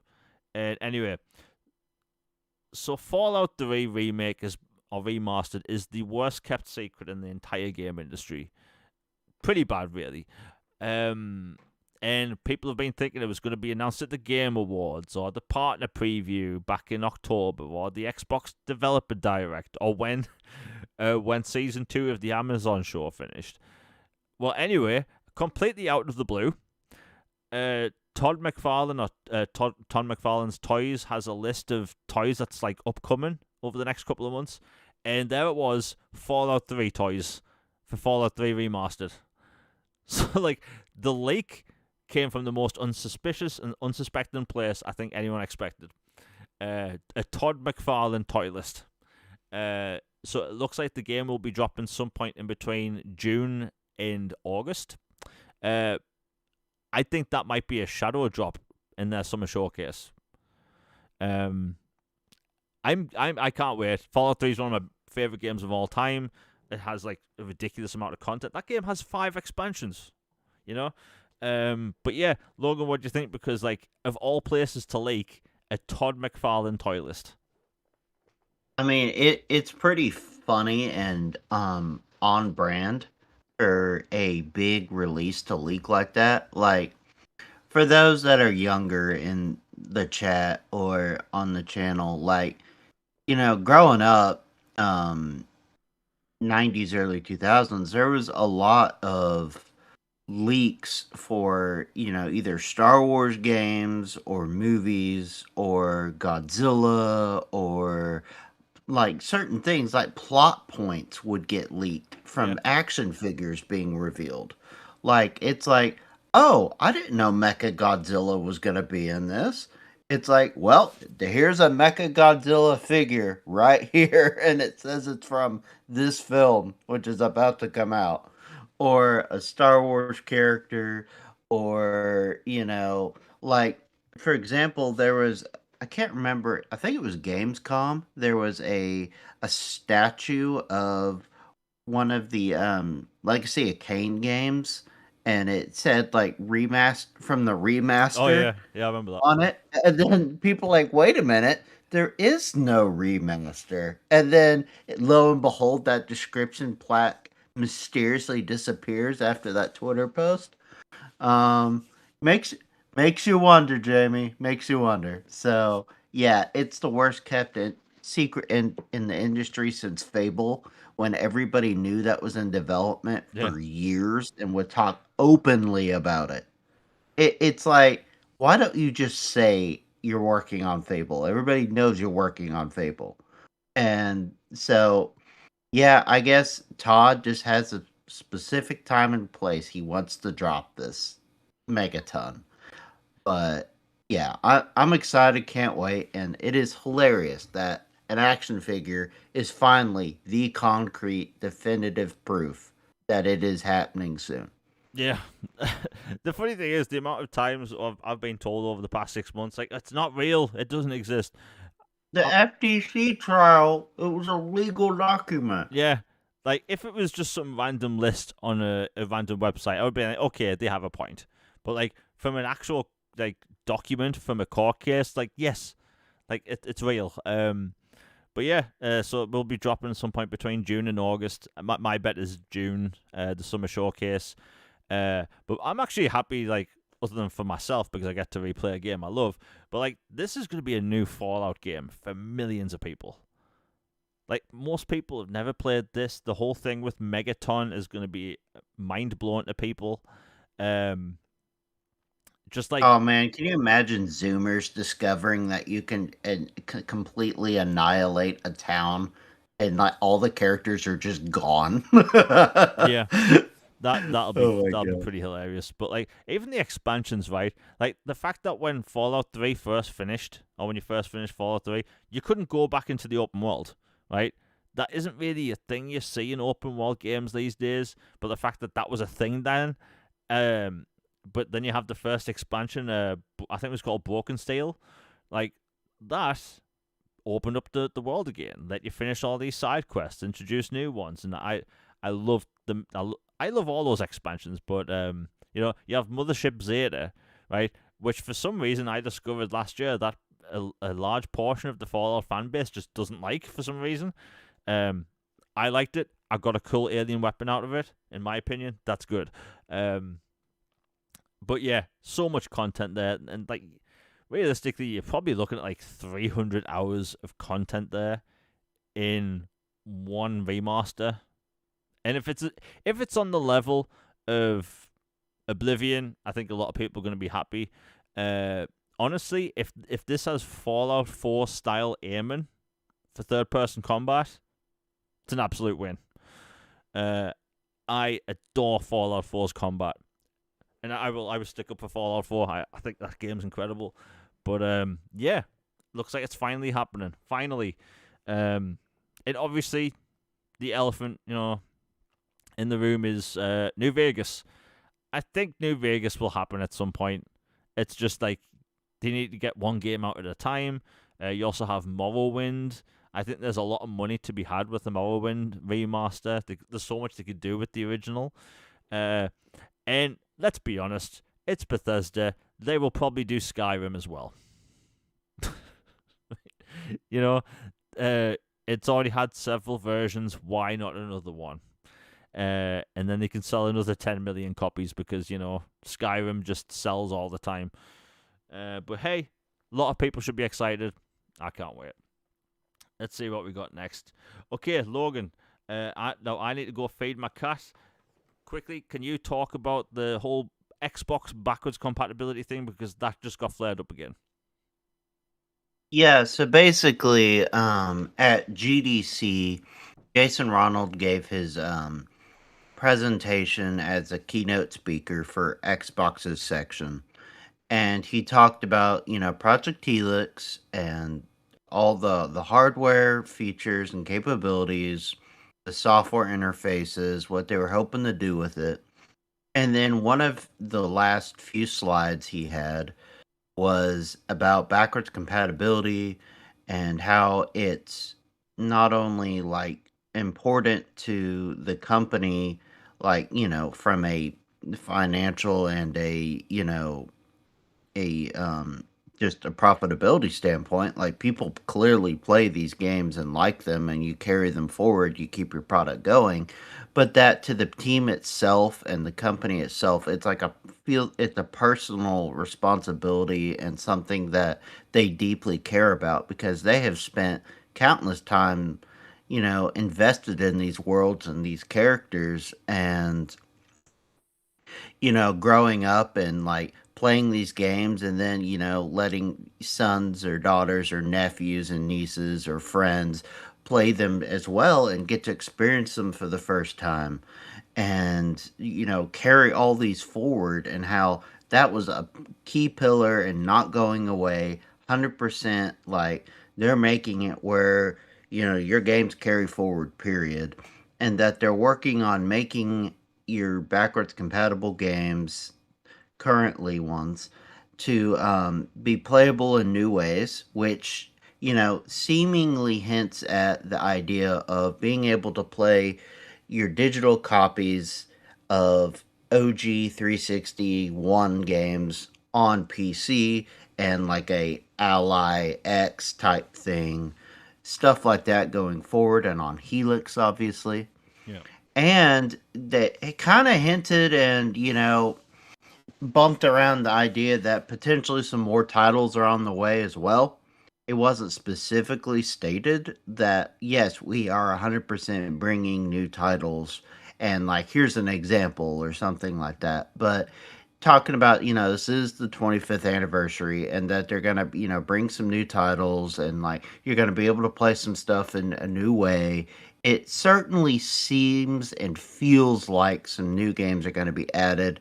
Again, it wasn't concrete that there will be, but I would be very surprised if there wasn't at this point.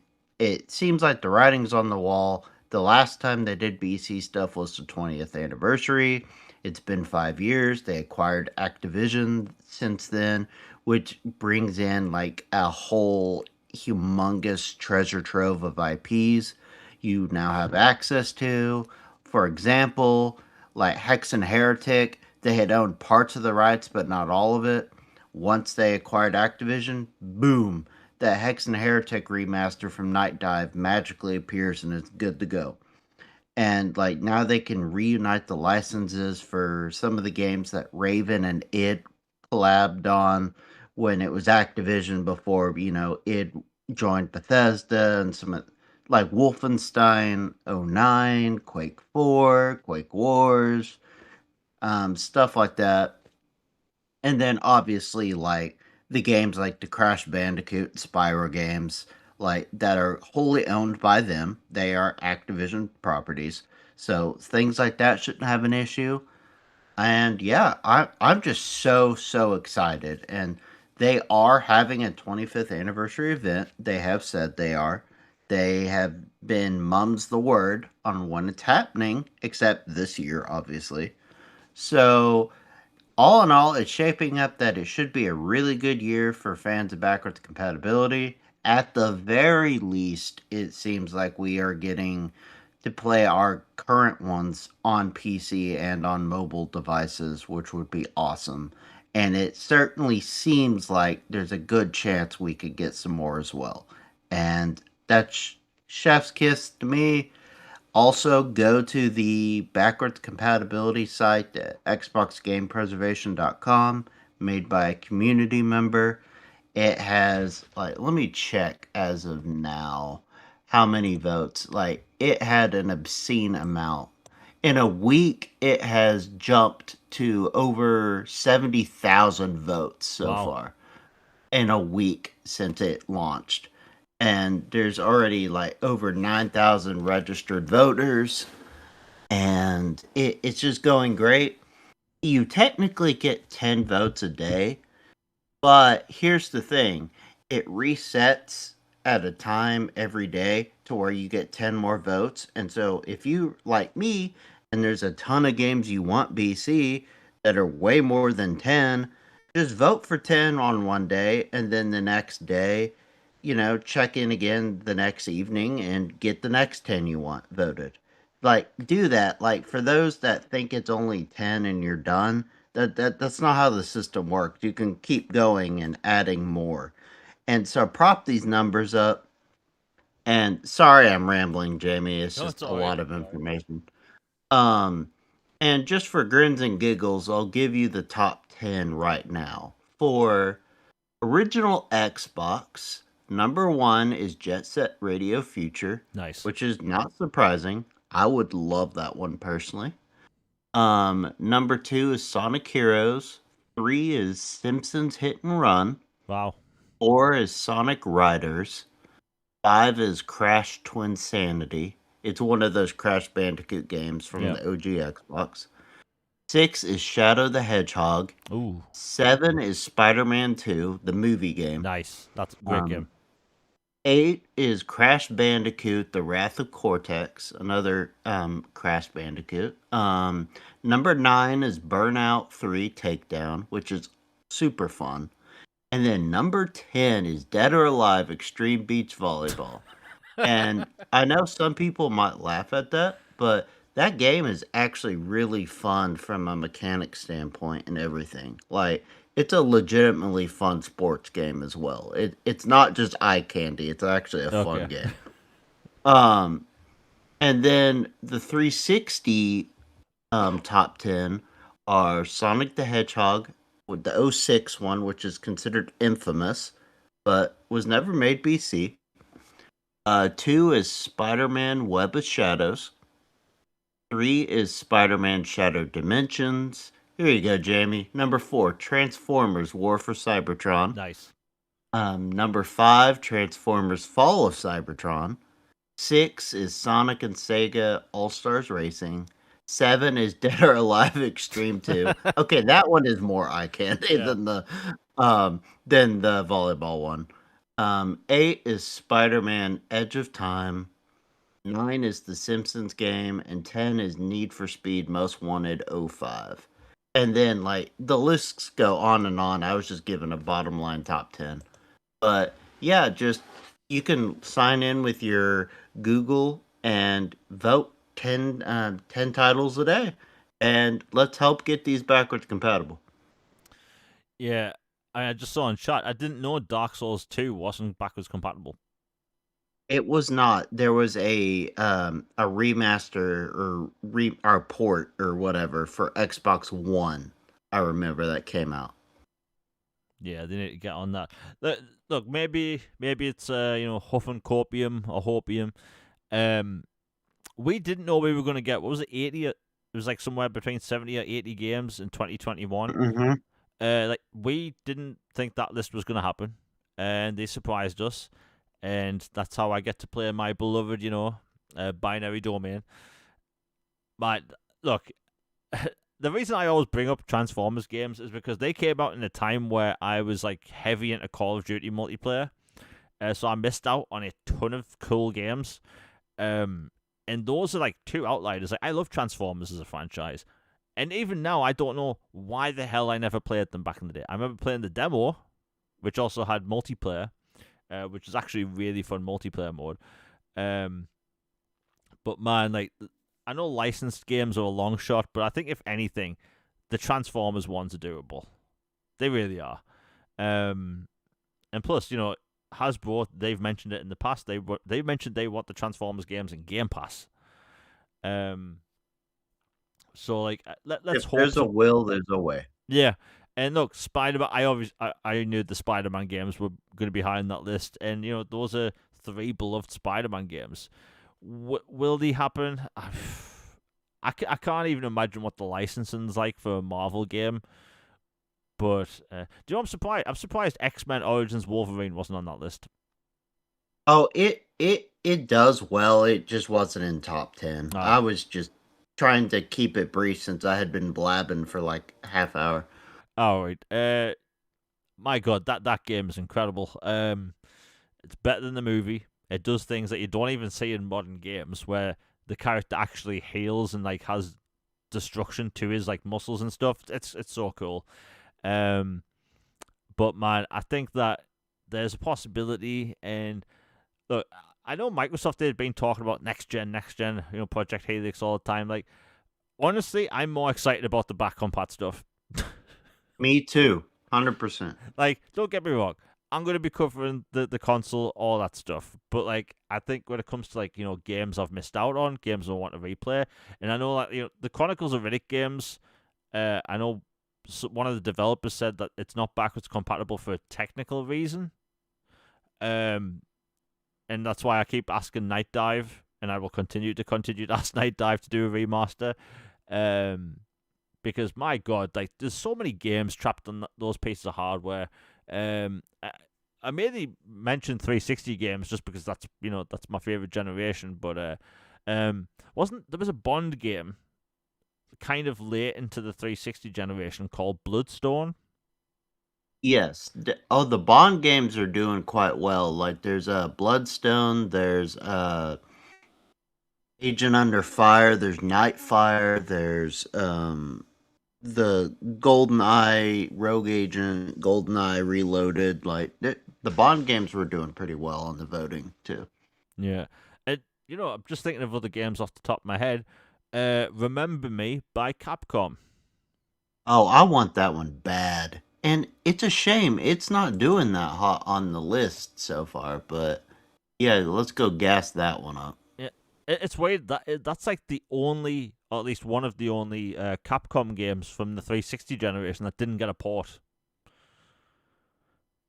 Very odd. And they have a good relationship with Dontnod. Yeah, Xbox does, so that seems odd. maybe there's a technical reason, but or maybe it's like a music license thing because that did have a lot of licensed music, which is a shame. That generation was plagued with a lot of licensed music, which has potentially stopped backwards compatibility for a lot of games. I always mention at every given opportunity is Medal of Honor 2010 Hmm. has a brilliant first-person shooter campaign. And I'm 99% sure that game isn't backwards compatible because there's a Linkin Park song in the credits. Like, come on. Wouldn't surprise me. Like, I think that was maybe one of the reasons one of the Prince of Persia games didn't get BC was like there was a Godsmack song in it Yeah. or something like that. Yeah, crazy. I think music licenses for video games they need to be sorted out. I don't get it done like how it works in movies. I never hear about I don't know. I'll mention a film. I saw the other day, Marty Supreme. Right, that film is never going to have the music changed because of some license thing. Um, but hey, backwards compatibility. There's some moving parts when it comes to it. And look, the fact that they're going to try and port this stuff to PC, I think is really cool. There's some of these games that didn't even get PC ports, like Lost Odyssey, right? So people on PC will be able to play the game properly, which is really cool until we get a remaster at some point. But hey, I love backwards compatibility. At least something's happening. Yeah, licensed music was a mistake. It's a big problem for the gaming space. I probably is. Those lists of videos I put out of upcoming games. Do you know Hmm. the indie titles, right? The indie games in those lists have more licensed music than anyone else, right? And I always get claimed mainly because of indie games. Right? Not big AAA games where they have their own soundtracks. It's usually indie games. Um and yeah, it's a problem, especially for game preservation and just even covering the game. But yeah, it happens. Thankfully, a lot of games now have the ability to just turn that music off. But like, look at Remedy. They had to go back and relicense a bunch of music for Alan Wake 1, right? And relicense it for the remaster as well. So, unfortunately, some companies will do things for those games, but most won't. Um, Logan, can you remember before the 360 store closed down? Everyone was rushing to buy games because fortunately, most of them went on sale. Hmm. I think I bought like somewhere between like 10 to 13 games for around £60. Yeah, Um, I went nuts too. Yeah. yeah, well, I put out a video at the time of like 10 biggest games you should get. I think it was 15 biggest games you should get before the store closes. I was so heartbroken about this because I got the dates mixed up, right? And I discovered there's a whole other like list of games that was still on the store. Um, and it is a shame you can't buy 360 games on that store anymore because man, there was so many games stuck there. Like the first Homefront, right? You can't play that on I modern console. enjoyed that one. Yeah, super cool game. I'll mention Chronicles of Riddick once again because again, if you have a 360, you can fire up those games and they look nuts. But yeah, and if I think about it, actually, I'm pretty sure I spent more than £60. We'll say 80. We'll say £80. Another game I bought, which I hope they can make backwards compatible, and it's the only Batman game that isn't backwards compatible in any way, and that's Batman Arkham Origins Blackgate. Hmm. It's kind of a 2.5D Metroidvania set in Blackgate prison. Like it's such a cool concept. Another one which, for the life of me, I don't know why it isn't backwards compatible, and that is Star Wars, uh, the Clone Wars Republic Heroes. That is, Yeah, that one and Obi-Wan are both not are the only two not BC. It's very odd. yeah. By the way, funny thing is, whenever I post about Star Wars Obi-Wan, the original Xbox game, almost every single time I have one of the developers of that game reply to me saying, "Yeah, the game was so buggy because they didn't finish it."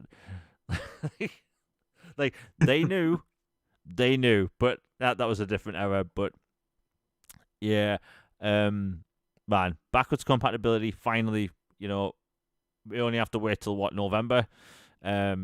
This year seems to be flying by at the minute, but yeah, that's backwards compatibility Finally, the needle is moving again. You know what? We'll talk about the PlayStation thing quickly because for people that saw the link as the show went live, the title was completely different. Because before the show went live, I went onto the Xbox store and I noticed, and I was actually surprised to see this because it's been getting a lot of hate. Marathon is #1 in the UK. Right? Really? Yeah. Actually shocked because I was expecting to see Resident Evil on this list. You know what? While we live, because sometimes this changes after midnight, I'll just change inputs. Right. So I'm on my Xbox right now, and in top paid games, and yeah. So you have #2, Resident Evil Requiem. #3, you have Dead Island 2 Ultimate Edition. That game's been doing really well in the UK. That's at #3. You have Arc Raiders. Arc Raiders at #4 with 1,552 reviews. Right. So like Arc Raiders alone is doing great. You have NBA 2K26 stuff like that, the Outlast trials, but at #1, Marathon, and that actually blew me away because this game has been getting a lot of hate for a lot of time, right? It didn't have the best launch when it comes to its optics, and apparently people have been saying the PC version may have sold 2 million units, which is actually pretty good for a game that launched with. I don't think Marathon had the best marketing. Like I've not seen any marketing for Marathon. Yeah, I still see adverts for Arc Raiders. Oh, you know what? I just saw in chat someone mentioned the Lord of the Rings games. My God. Oh, 100%. Those were getting a lot of votes too, especially the original trilogy games. Yeah. Oh, bit of a nostalgia trip. Can you remember Lord of the Rings, the Two Towers, the EA game? My God, Yes. that game was phenomenal. It was peak. I remember playing that co-op and just going ham with, Gimli and Legolas, and it was just so much fun. Yeah. And before I get back to Marathon, there's one game I want backwards compatible. That's Lord of the Rings, and that's Battle for Middle Earth 2. Yeah, that's another one I'd love to see. And that was an RTS on 360. And my God, I will defend that game to my grave because they had a really big RTS set in the Lord of the Rings universe that just worked. Perfect controls on a console. My God. But yeah, Marathon. It's doing really well on Xbox. And, I assume it's doing similar on PlayStation, doing really good on PC. But this PlayStation game, it's been getting a lot of hate for a long time because, the whole art theft thing, which thankfully the artist did get credited in the credits, which is a nice move. And, even though I've said personally, the PvP-centric nature of it isn't for me, and that's fine. Hell, when I post about Arc Raiders, I'm posting about myself fighting robots, right? Clearly, that's what I'm into that game for. But I want Marathon to succeed because this genre needs competition on console, specifically console. On PC, you've got Escape from Tarkov and 50 other games. But on console, Arc Raiders needs competition. And it doing well is good in my opinion. And I honestly hope like Marathon shuts everyone up when it comes to like the game failing. Like Marathon needs to succeed. And it's doing really well on Xbox. And this is another game by PlayStation that's #1. Helldivers 2, when that came out last year, that was #1 in the UK and #2 because there's the digital deluxe version. But yeah, it's doing really well on Xbox, which is why it's in the title because we've seen those rumors by people from Bloomberg that apparently PlayStation's going to stop doing PC games, although nothing's been announced with that. It's one of the reasons why I think they're still going to do multi-platform stuff. Marvel Torcon, a fighting game, I'm surprised isn't multi-platform. In fact, I think that will be multi-platform at some point, because fighting games, let's be honest, they have the shortest shelf life when it comes to online games. What do you call it? Mortal Kombat 1 apparently like struggled. Like, a lot of people struggled to get online matches, even though it has crossplay. So like, you have Marvel Torcon, which is, it's a Marvel game. It's obviously going to be big when it comes out in the fighting space. So, like, there's Xbox fans that would buy that. There's Switch 2 fans that would buy that. It's obviously going to PC. You have the smaller titles like Lego Horizon Adventures, which launched day one on the Switch. Like, games like that, I still think Sony are going to do. But like, I think they are really going to be looking internally, like, what numbers wise, right? Like, how much money did they make off I was to say Hellraiser, Helldivers on Xbox? How much money did they make off, Marathon? And like, Marathon's probably a key to more multi-platform games, because Marathon has been in development for what, like 7 years, and it's in a point where like people are just comparing it to Arc Raiders all the time, saying Arc Raiders is gonna, like, kill it. And I do not want Arc Raiders. Like, I love Arc Raiders. I post about it every day. But Arc Raiders clearly needs competition, right? They need competition so they can get content out faster. Because when I go onto a website and I see them marketing skins, this goes towards any game, by the way. When I see skins being advertised rather than future content, that annoys the hell out of me. Right? I'm looking at you, Arc Raiders. You're a beautiful game, but my God, we need new maps. And hopefully Marathon gives them that push. And the thing is, when I played Marathon, I actually think the gunplay was really good. I thought the movement was good. I actually liked the aesthetic of the art style. I think it just works. It all pops to me. But then again, I'm into synthwave and electronic shit. Sorry for swearing, but I like electronic stuff. And to me, Marathon kind of works. It's just the PvP stuff kind of falls for me. But I do think we could see more multi-platform stuff. And when we had that a-hole in chat before, by the way, said I mentioned, like, Spider-Man and Kratos is coming to Xbox. I never once said that. I said it's likely that those, Spider-Man, not God of War, things like Spider-Man could come over simply because they are older games and they're sitting on a server, right? Nintendo is a completely different kettle of fish because, Nintendo can make a farming game about anything and it's going to sell 40 million copies, right? Didn't Animal Crossing, the Switch one, didn't that sell like 60 million copies? Mm-hmm.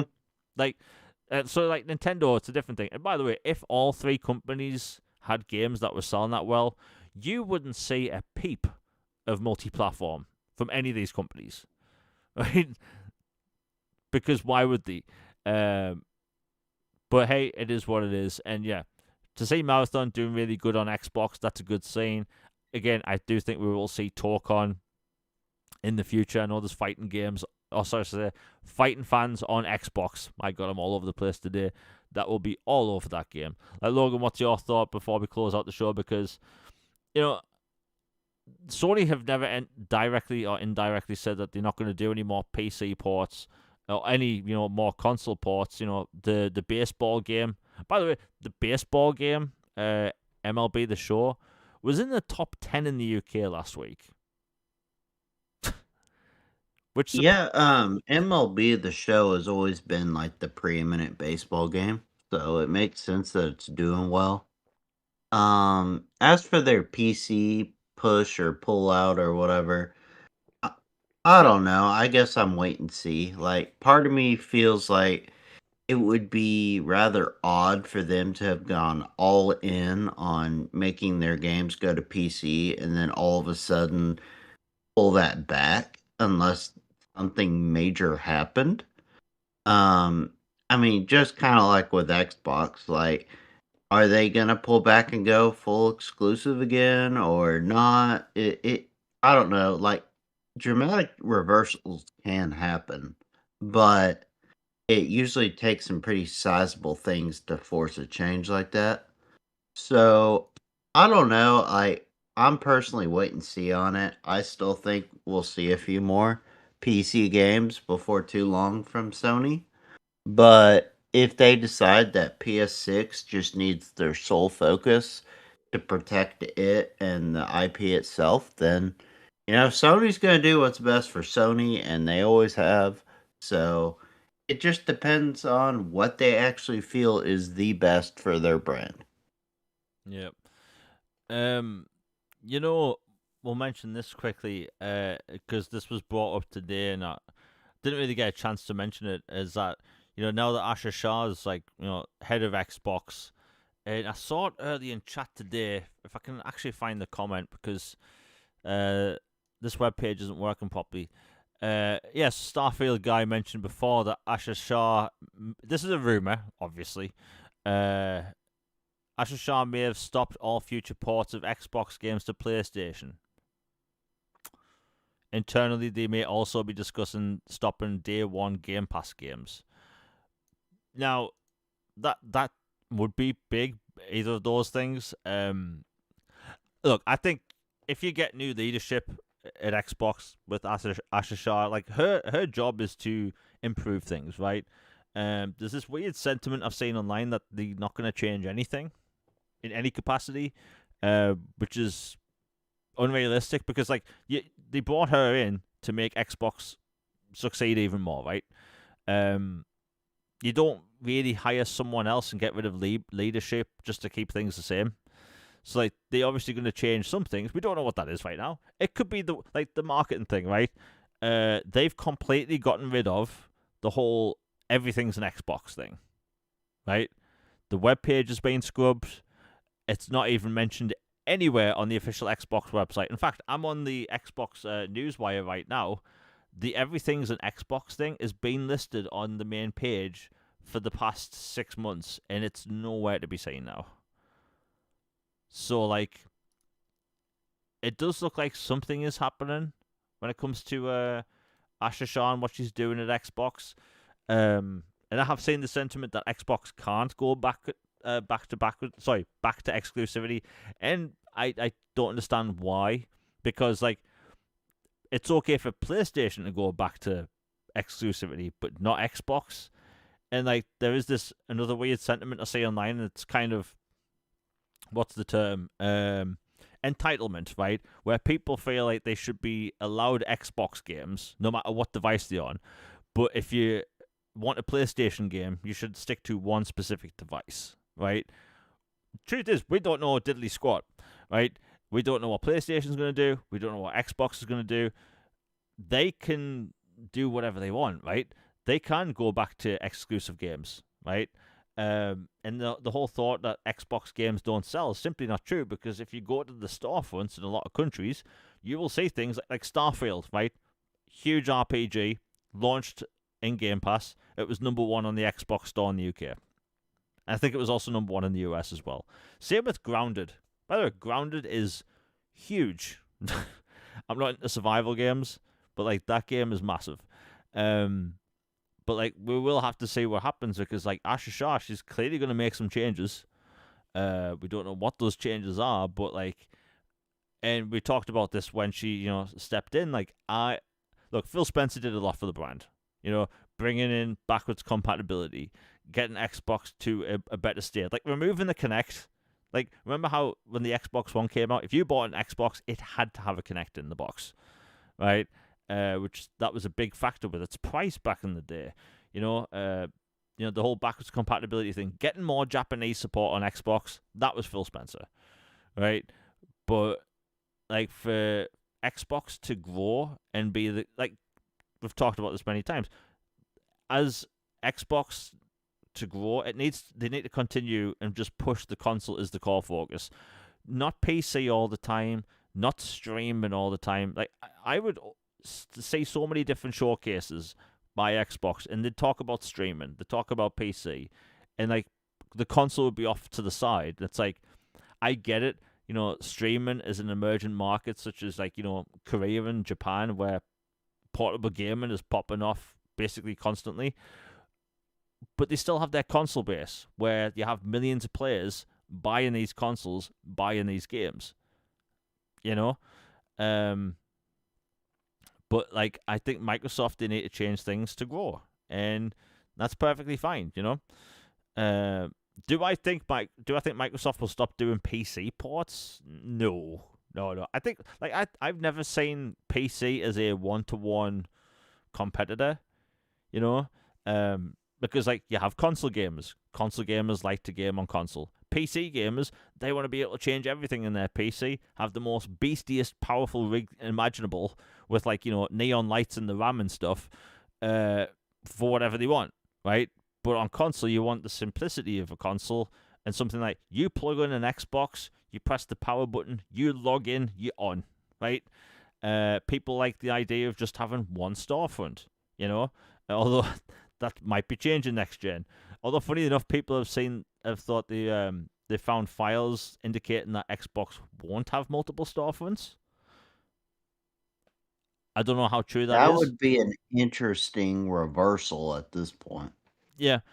And I've mentioned my stance on that stuff a million times. I think business wise, they have to make it make sense. But hey, I'm optimistic about the future because, look, like I said, Phil Spencer did a lot, but my God, the fact that they never mentioned console all the time was the biggest gripe for me, right? And as you've seen this past week, Logan, and I'm sure everyone in chat's mentioned, there's been a lot of people they refuse to call Project Helix a console. Like, it's a PC emulation device. Yeah, PC emulation device. I've seen a PC hardware device. It's blatantly a PC. It's like, this is this big sticking point for me. How can a PC be a PC and it plays console games, but if a PC, if a console plays PC games, it has to be a PC? That doesn't make any sense. Like, that's mind-boggling. So it plays console games, but it's not a console. Okay. But look, I want these companies to thrive when it comes to their consoles. I always say the sentiment that Xbox needs to go away. By the way, mentioned Polygon before with their clickbait article or clickbait post. They've deleted the post. Well, yeah, because Stein absolutely cooked them to the grave on that. Yeah. But look, and by the way, if Xbox is so relevant, why is everyone always talking about them? Every gaming post, Xbox. Every podcast that you see that isn't focused on the Xbox brand has Xbox in the title, right? They should rename the console Schrodinger at this point. It's Yeah. been dead and alive so many times, I don't even know. Yeah, it's crazy.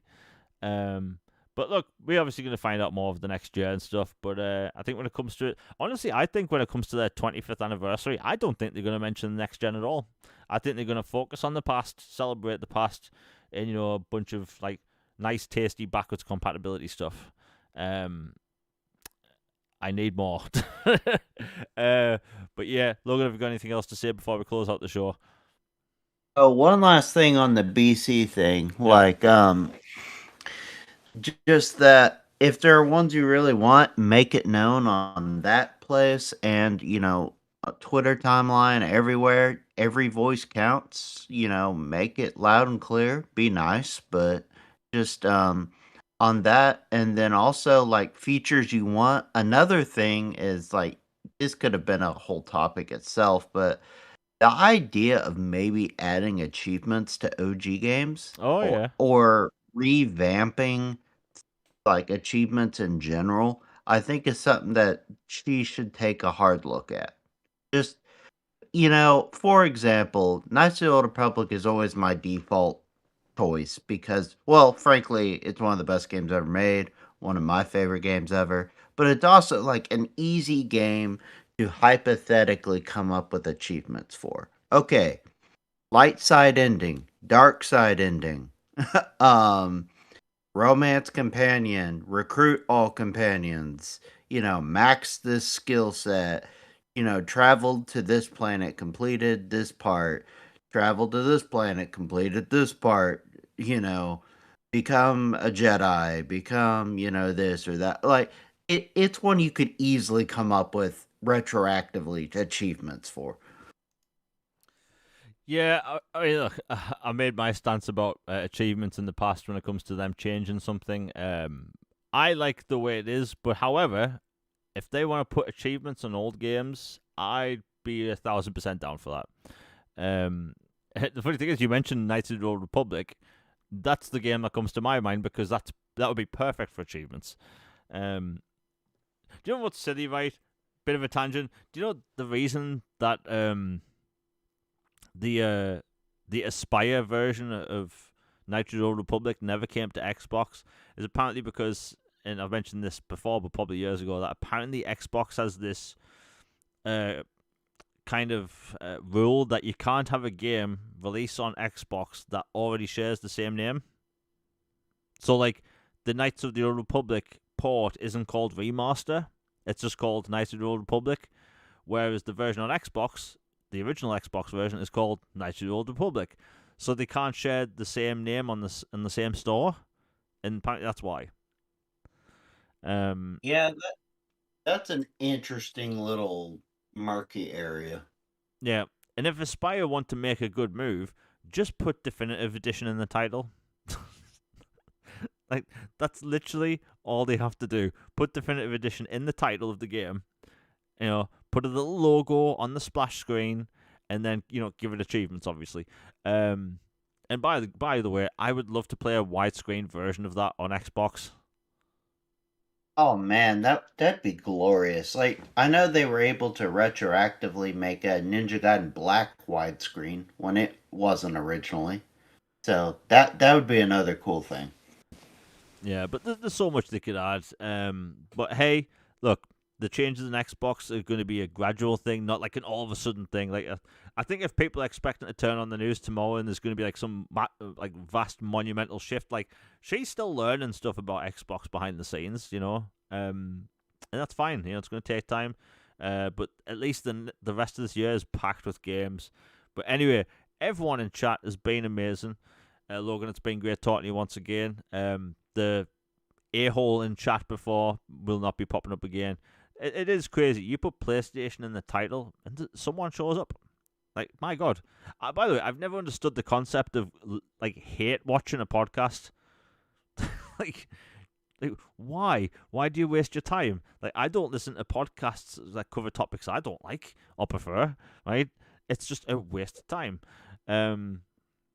I get it in sports. Like, if I need that team to lose for us in the standings or a draft pick or it's a rival team. And so, like, I hate tune in to go, yes, yes, they're losing. But for this, come on, man. Yeah, for gaming, it's a bit weird. Bit unrelated topic. The new Dune trailer came out today. On Dune trailer. I've been asked this. I'm not going to watch it. Like, I don't watch movie trailers anymore. They ruin films, and that's that. There were blue eyes and spice involved. Yeah, like, look, Spoiler. I get it. Denis Villeneuve's trailers are very ominous. They don't really spoil much, but, like, I went into part 2. Literally, I saw one screenshot of 2 before I saw that film, and I was greeted to 2 hours and 45 minutes of Dune Part 2 bliss. So, like, I'm staying away from the trailers. Screw it. We only getting one more movie. Why do I need to see 3 minutes of it? But anyway, everyone in chat's been amazing. We'll be back for an episode of All Things Xbox podcast, same time next week. And for people that are listening in the UK, the clocks go forward in the UK on the 28th. So one more podcast at 10 p.m. all over the place today. But yeah, anyway, same time next week. Hope everyone has a good day. We're out, everybody. Peace.